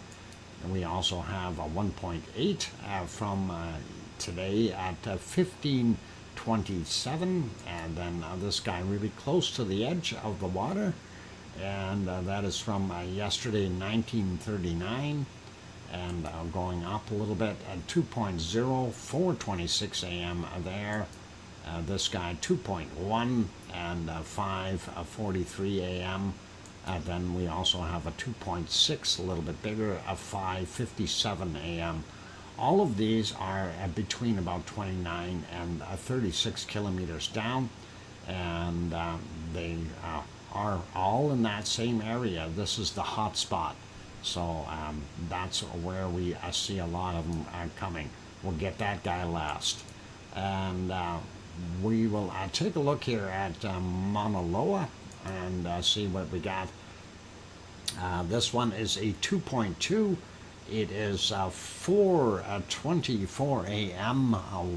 And saying a minus 1.6 kilometers, so up into the mountain. And then we've got this 2.9 from today as well at 1350. Just a 1.9 magnitude, so not that big. And it does not indicate a depth on that guy.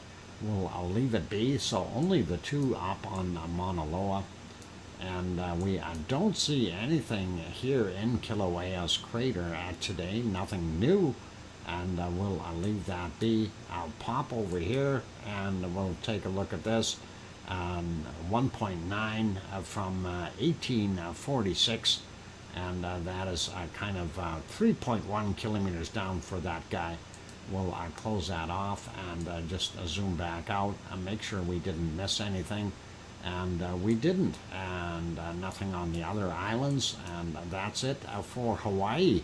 So moving on, taking a look at some of the other places where we had bigger quakes.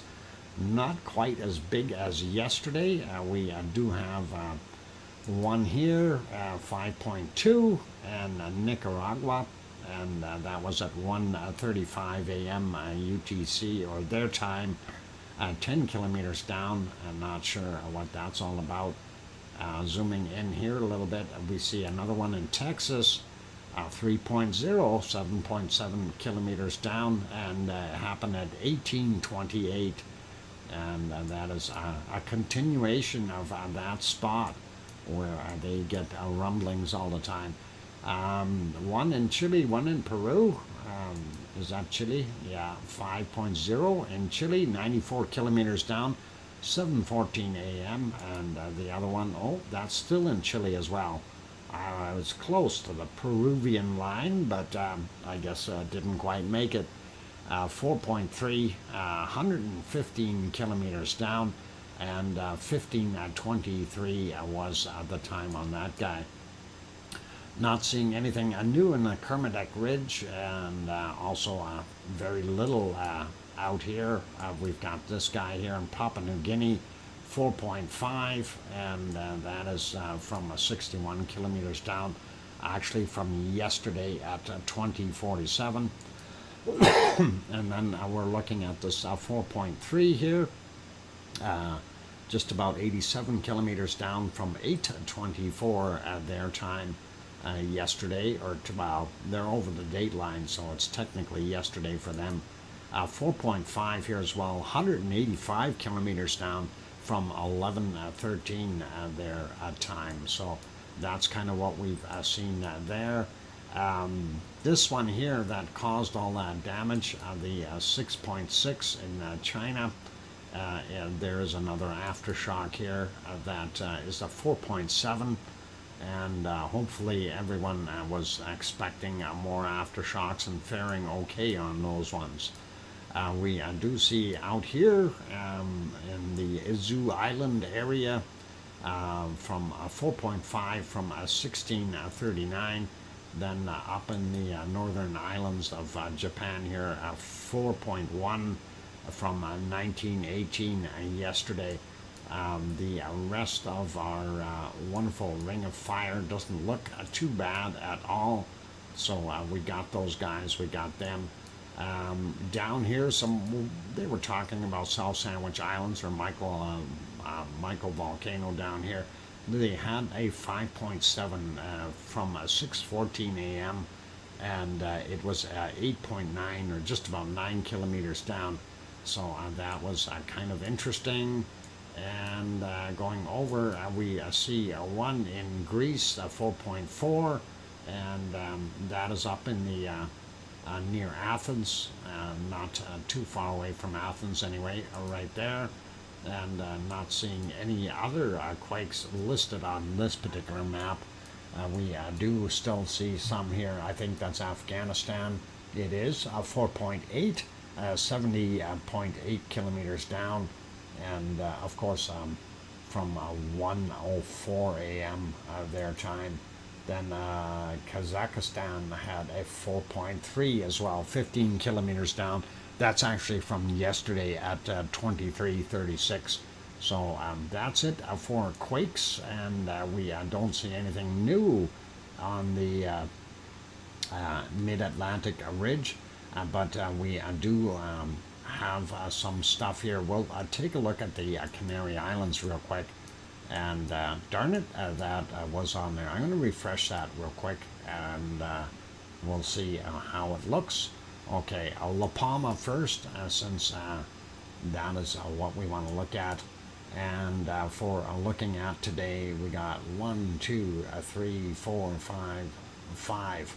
Okay, and so not bad. Up on the ridge there, 13 kilometers down for the 0.8, 0.7, more like over in, that might be under part of the old flow from Cumbre Vieja there, 12 kilometers down though. And then we have a 0.9, 11 kilometers down. That's actually not quite on the island, just on the edge. Then we have a 1.1 on the island, and that is also 12 kilometers down. Then the next one here, 18 kilometers down, 1.4, a little bit bigger, and that was from 6:25 a.m. So that is kind of what we've got for those guys. But if we scroll out a little bit and see what we can find. Now, remember I was mentioning about where the ridge is located here, and these are kind of following suit on that ridge. And we've got a 3.9 that happened at 21:16 UTC, and that is pretty awesome to see.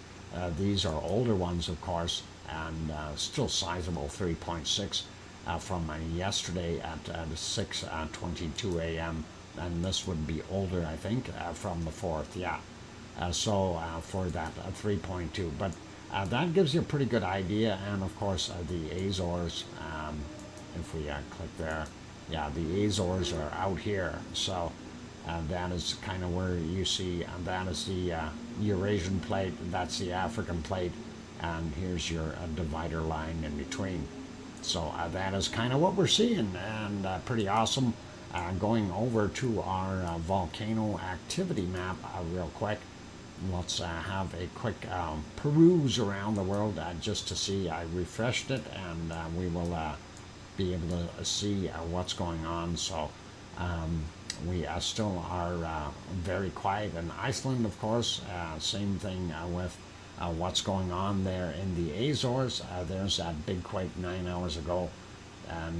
They call it 5.9 on this one for South Sandwich Islands, but everybody's got their own measurements for some reason. We do see a brand new one here, 4.2 on the Kermadec Ridge on this map, so not a surprise. Most of our volcanoes are pretty good around there. 13 hours ago, 5.2 here in Central America. That's the one in Nicaragua. And then there were a couple other little guys here. 37 minutes ago, we had a 4.1, they call that Mexico. And 4 hours ago, 4.2, roughly in the same location. And of course, that is where Popocatépetl is located, and Fuego right there. And then we're not going to worry about the rest. You guys can always have a look at that map on your own. Kilauea over there. And here's our buddy in Ta'u, and Ta'u in the American Samoa Islands. Just still sitting there, not erupting. I'm waiting for it to turn red. Anyway, here in Vanuatu, Yasur and his buddies still doing their thing. Looks like Luolatok is definitely doing its thing with the extra quakes that it keeps receiving, and then Ra'un and Semeru responsible for a bunch of bad gas there. Merapi in the middle, and of course Krakatau on the western end of Java. And zooming in a little bit, we got Ibu and Dakono still both red and continuing to do their thing. Going up here, Mayan still showing as a yellow, Taal as a yellow, and Suwanosi Jima definitely is still cooking, as well as Sakura Jima. And the other guy in here, I think they took another one away that used to be there. Kakei, if I said it right, or Kaikei, hopefully. That's there anyway. Going up, we see, of course, Chikaratski and Ibiko are still doing their thing, and Karimsky, Bezimiani, and Chevrolet still working away up there. Beautiful line here, kind of seeing our Aleutian Islands, and Semi is there, Great Sitkins, Cleveland, and of course Pavlov. And that is kind of the volcano map. We're not seeing too much more. We still see Heard Island volcano still considered a yellow, and down here we still haven't seen any change. And we had Mayot, and then of course Carthala is the new one that they turned yellow there, so pretty awesome. And Old Doño still there, and then of course our one here in the DR Congo, Urta Ale, right there, and it usually we don't see too much coming off of it because of all the pollution from Saudi Arabia. Etna and Volcano and Stromboli working together to gas out the area as best they can, but really not too much coming out of Etna anymore. And most of this, I think, Stromboli is trying to do its thing. And of course we get back to Iceland, Askja and Fregadelfjord, or as we call it, Siggy's Fisher is right there. Okay, looking at the time, it is time. I do need to take a break, you guys. I got that finished, and we will do the weather afterwards. And I know I need to take that break, so I'm going to give it a couple of minutes here and take a little bit of a break, and then we will come back and finish things off with doing weather. So, Paul Williams, good night to you, and all the best. And yeah, for those good people who haven't hit that like button yet, please do help us out if you can. It is the best, easiest, and most economical way to help the stream out. So give it a thumbs up, and we'll be really happy. Turning on the lava machine, and we'll turn the date back on there so we know when it came from. I won't have people yelling at me saying, "Why is this not live?" But anyway. Okay, I'm going to take that break, you guys. Be happy, keep smiling, play nice in the lava, and I'm your host, DrFox2000, here in Edmonton, Alberta, Canada. I'll be back in about 5 or 6 minutes. Don't go away. Thanks.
Okay, since that song is over, I'm not going to play the other one. We're just going to get into our weather right away. So thank you, everyone, for being patient and sticking around. Piggy, good night and very sweet and pleasant dreams to you. Hope you rest well. All right, thank you for the welcome backs from Sue and Kananaskis Country and Kevin Haynes and Leo and all the other good people that are going to pop in there and say it. I'm got to go. At least one big thank you and everyone for your warm congrats on my son. And I did tell him, and he too said thank you, everyone. Hugs for all of you. Good night. Good night, Mona. Take care and all good. And thank you, Sharon, saying, I hear you. All good. All right, cool. No worries. Okay, let's get over and actually let's pause our lava flow here. And we will get over to our weather and we'll have a look at that as soon as I can find where that darn page went. There it is. And we're going to refresh it real quick just so we have the latest and greatest. And there it goes. And it's saying Friday we're going to get rain here. Oh, cool. Anyway, there is North America not looking too bad. Quite a bit of that material sitting out here in the Pacific and the Northwest. Kind of wondering if that's coming. That's probably some of this material that came out of Alaska is also down in this plume. So not really weird. It is okay. Let's take a look at just real quick.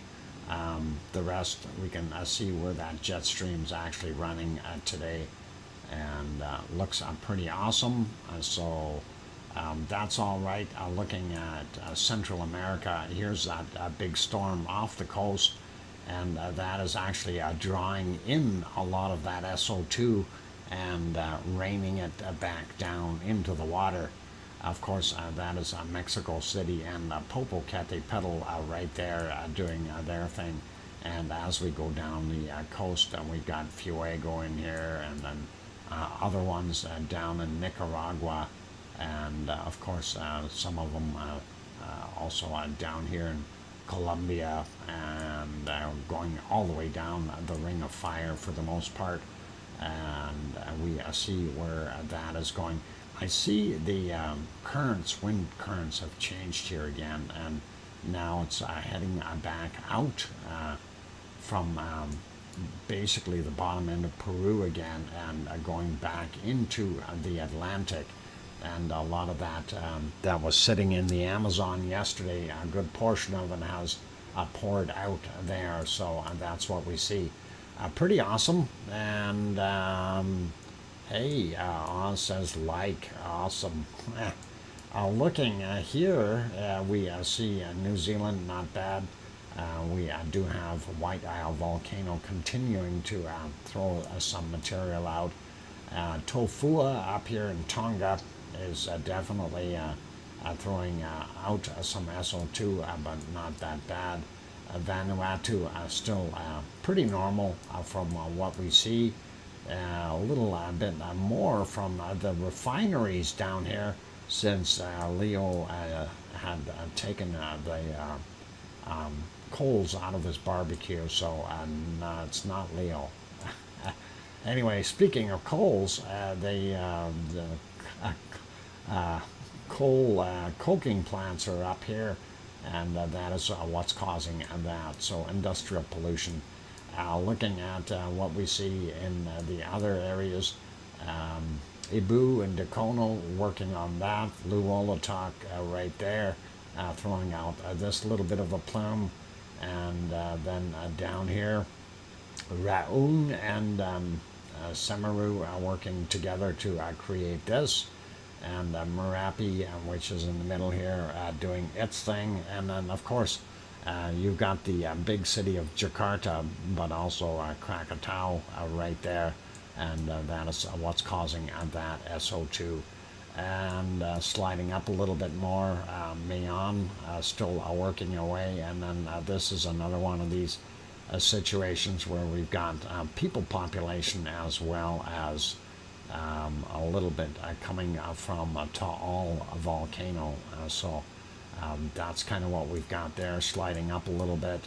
Suwanosi Jima down here doing its thing, and since we did have the eruption there at Sakura Jima, we see a lot more SO2 has come out. Pretty normal stuff from China, and not anything super heavy coming out of the ones here on the Kamchatka Peninsula, Karimsky, Bezimiani, and Chevalish up on the top doing their thing. And then you've got Chikarachki and Ibiko down on the bottom. And yeah, China looks bad. Looking at what we see here, still very dirty material coming out of South Africa. And then, of course, we are seeing here DR Congo is doing its thing, coking plants as well as the volcano. So you get a very, very heavy spot there. Urta Ale being in here, you can't really tell because of all the pollution from Saudi Arabia.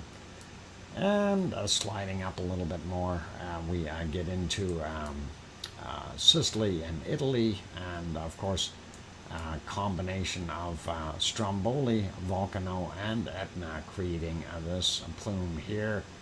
And that is kind of what we've got. Some regular people pollution in some of these countries, Holland, Germany, Denmark, sorry, a little bit into Denmark, not that much, but Poland, and we don't see anything up in the northern places.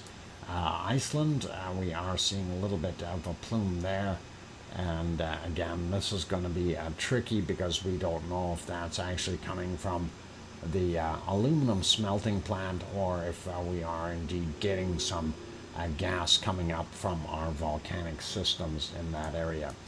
And let's go over to our storms and see what our temperatures are like real quick around the world, and we'll take a look at that first. Looking at Canada, you can see the northern portions really starting to cool off up there, and that is getting chilly at 2 degrees, that kind of stuff up there. 0 in some places, minus temperatures. It's coming, you guys. Winter is coming.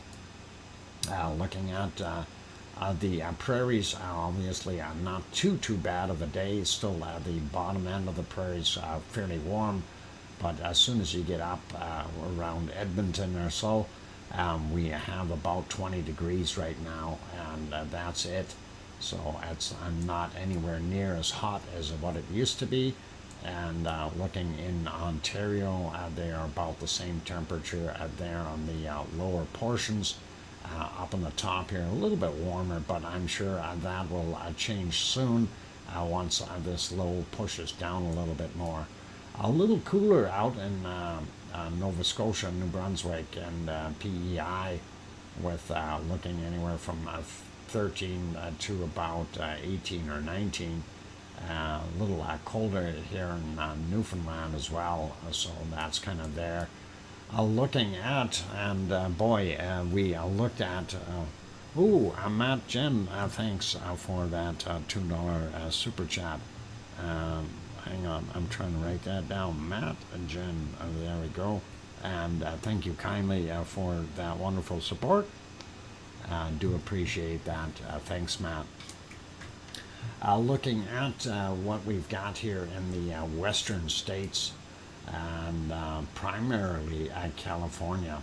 And I was looking at some of the areas here, and I was just killing myself and going, holy mackerel. Do you see the temperature right there?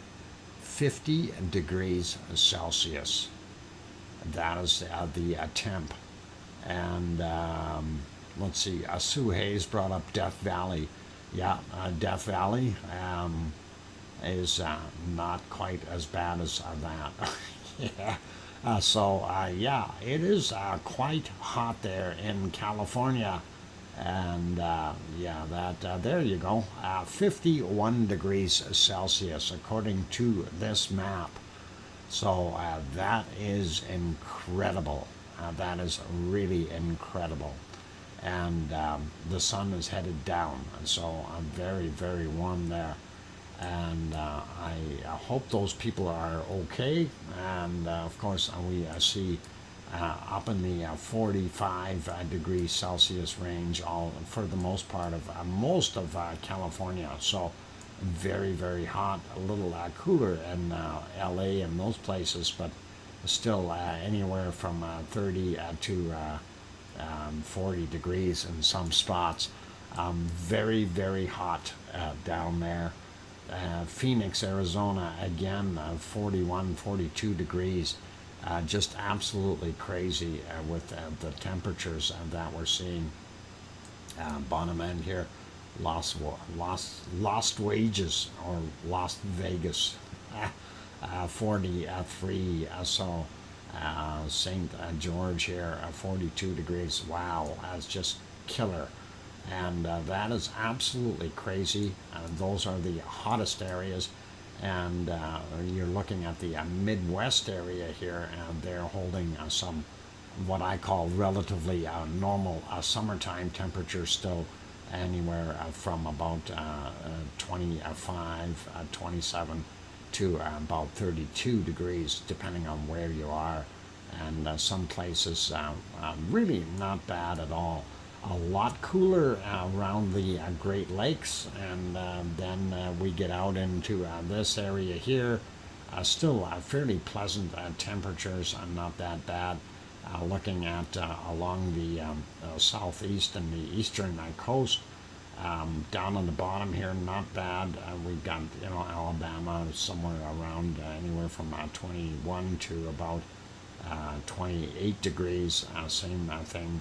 Well, a little bit warmer in Georgia, Florida. I'm doing some really nice temperatures, and South Carolina, North Carolina, starting to cool off and get up into the Appalachians.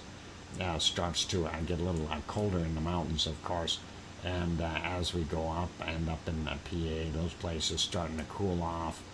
Boston, Massachusetts, and those areas, Maine, very cold. So that is cold compared to what they had. Cancun, Mexico, 28 degrees. And here's that nasty storm. And that nasty storm is stirring up all the air, and really taking the higher elevations, making them very, very cold, sliding down a little bit more into Central America, still holding some nice temperatures. So we do see the other storm over here. By the way, they mentioned that this storm K is going to hit Cabo San Lucas. It's already doing that, as well as San Jose del Cabo. So those guys batten down the hatches. It's a coming. It's a nasty one. I'm just curious your wind speed. I'm very, very curious. We see some winds in here that are in the red zone, 80 to 90 kilometers an hour. So that's some pretty heavy-duty storm action. You don't want to be messing with that, you guys. And stay out of there if you got a boat. Looking at the hot temperatures here on northern parts of South America, looking pretty toasty as well. Looking at the Amazon rainforest, still holding some nice heat. It is starting to warm back up, and we can see the temperature all the way down here, coming in well into Argentina, hence warming up some of those areas, but we're still not seeing a major rise around Buenos Aires or Uruguay and those areas. Bottom end right here, it's still very cold. Once you get up to Sao Paulo, still 13 degrees, Rio de Janeiro 17, 18, so not as warm yet as I'd like it to be for those good people, but hey, it is what it is. Looking over here real quick at New Zealand, we've got 3, 4, 5, up to 9, 13 in the northern corner there. But yeah, not so warm in New Zealand right now. North Island, a little bit warmer than the south, of course, but we are still seeing fairly low temperatures. So hopefully that'll warm up for the good people of New Zealand.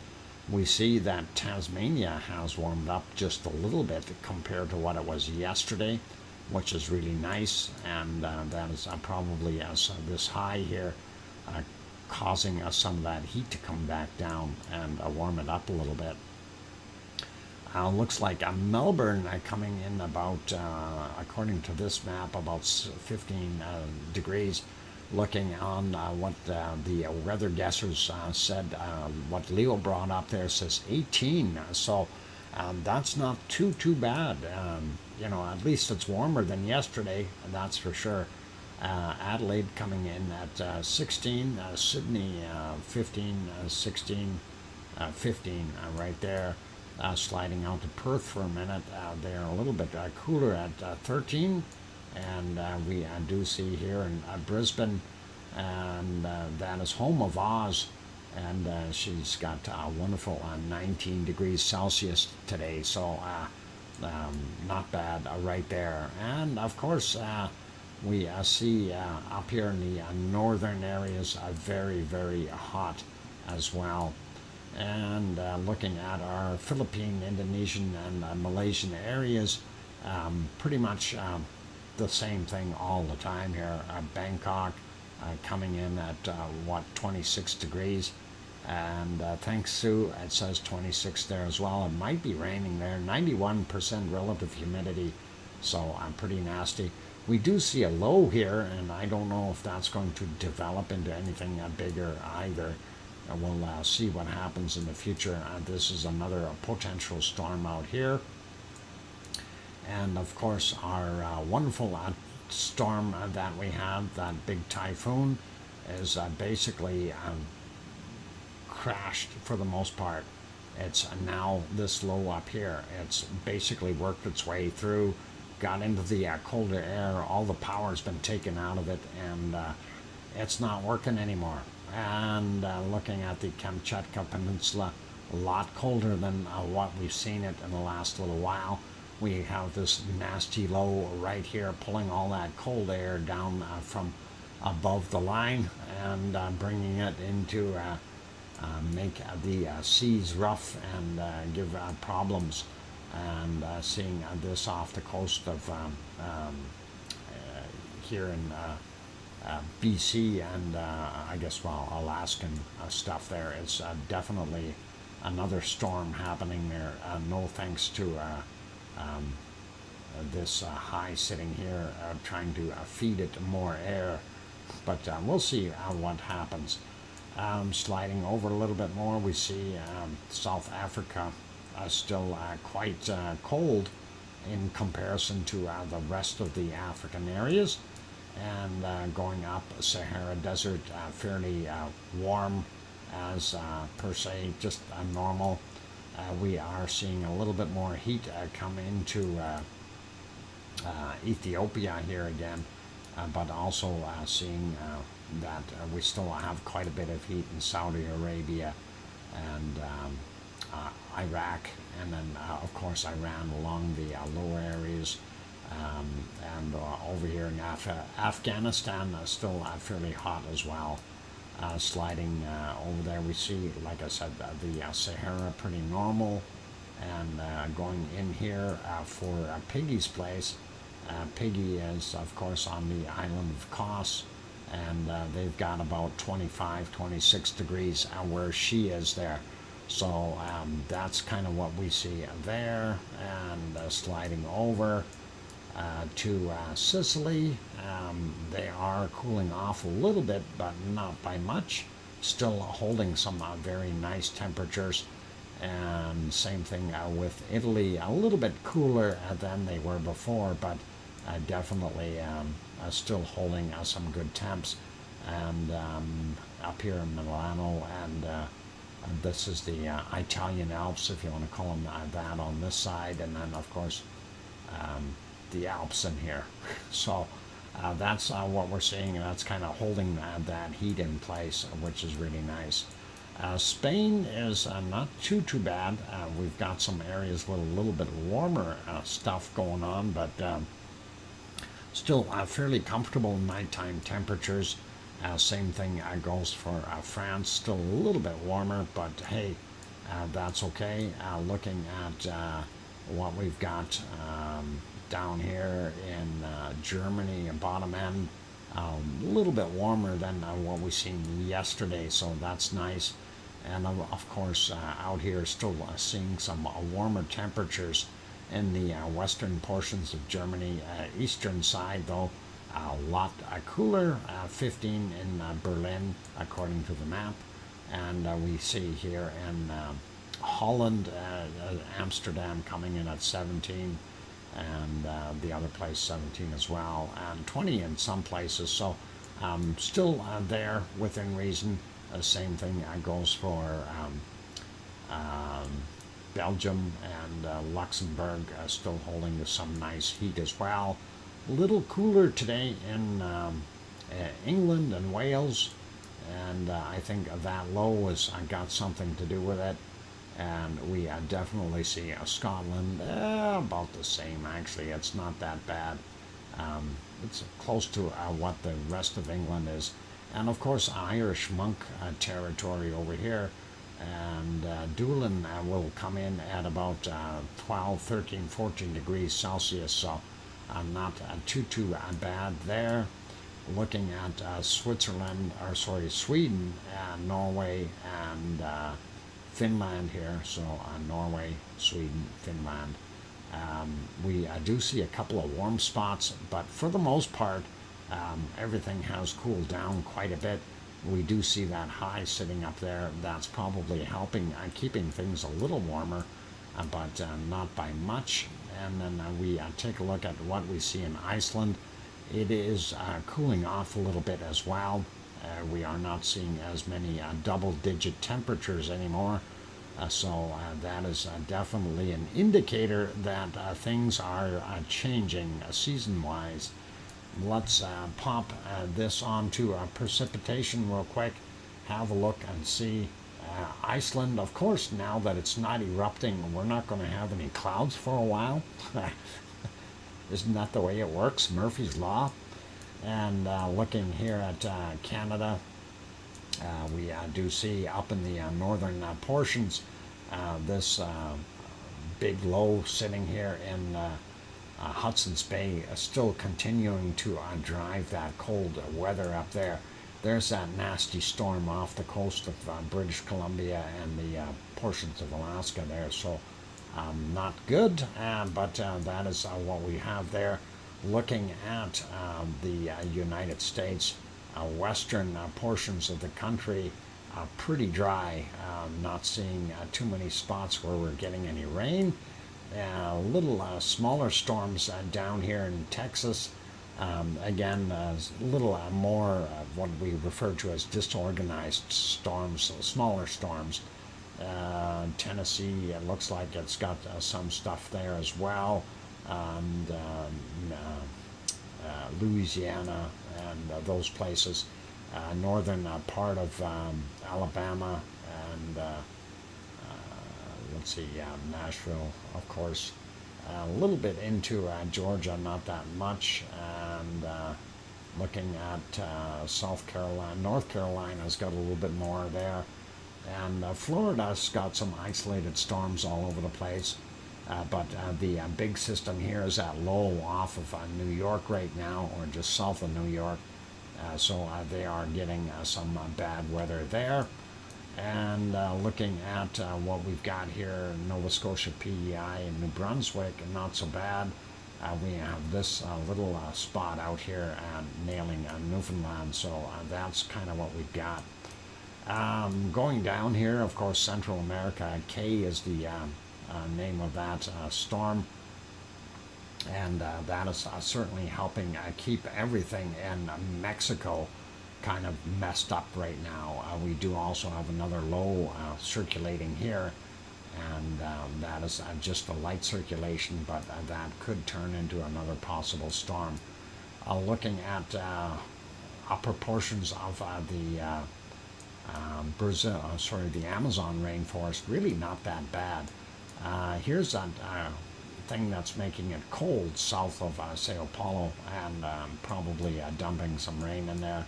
And here's our Chile area, as well as Argentina, getting some snow on the bottom there, sliding over a bit. And here's one of the reasons we're seeing all that cold air pumping in. It's that high that's over there that is throwing up some more cold air, getting things wet. We do see some snow accumulations in some places in New Zealand. Northern portions here getting a little bit of rain, but nothing too terribly bad. Doesn't look like it's raining in Tasmania at all. And same thing with Sydney and Melbourne, the bottom portion here. Not too much happening. And of course their grain belt is getting some rain there, as well as this area here north of Adelaide, caused by the low right out there.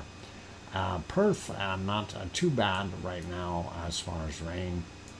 Brisbane maybe getting some small rain showers on occasion, but not bad. Looking at again our Indonesian, Philippine, and Malaysian area, you name it, storms everywhere. And it continues to go that way. And there is that nasty storm that passed through here, and that of course was that super typhoon that is now basically hitting here in Russia, and it's kind of going to die out, I think. Hey, Dingle Storm Chaser, Dutch Weather, Barbara, welcome. Glad to have you on board. And anyway, we see another system out here in the Pacific, just off the Aleutian Islands. So that is kind of what we got there. Sliding into Africa, we see central areas getting some storms, not much. And then we get here into Greece, pardon me, and of course no rain for Greece and that area. Turkey here, everything pretty dry, so you're gonna have a dry Turkey. It's got you got Greece but no moisture. Never mind, bad joke. Okay, looking at Sicily, Italy, most of them the areas there, nothing for rain either. And it's not till you get up here into the mountainous regions of the Italian Alps where you see some rain happening. We see France, on the other hand, has on the bottom here definitely getting something. And then Leo says, good night all. Thanks, Dr. Fox and mods. Appreciate all, as well as everyone else here. Oink, oink. And thanks, Leo, for being here. And we'll see you hopefully tomorrow. And take care of yourself, man. Okay, and looking at what we see here, and there's definitely some rain coming in for those people who need it. And Western Germany, Holland, and definitely some Luxembourg, northern portions of France here getting rain as well. And we see the same thing, variable stuff. That low, of course, is what's helping out and bringing all that moisture in and making it really quite wet in the area. So definitely some water going to come down in England, and not seeing as much up here in Sweden, a little bit in Finland, but hardly anything in Norway. And just some fog here in our wonderful Iceland, but that is about it, and I won't talk about that bad stuff. And up here in Ellesmere Island, it's more bad stuff. And of course, this would be Baffin Bay up here is what they call that area, and Baffin Island is this one here. Looks like the upside down dog or something. There's the paw, there's the tail, there's the head, the mouth, the eyeball, the ear. So I know, twist your head around, it looks like it. But anyway, leave it alone. That's it for that one. Let's pop it over to temperature. And there you can see those storms. So you got Daniel, you got Earl there, and you got Kay. That's going to hit Cabos San Lucas very quickly. And of course, the bad guy over here, the super typhoon, has died out, definitely. Okay, looking for that absolutely cold temperature real quick. And we'll see what I can find. Minus 69 so far.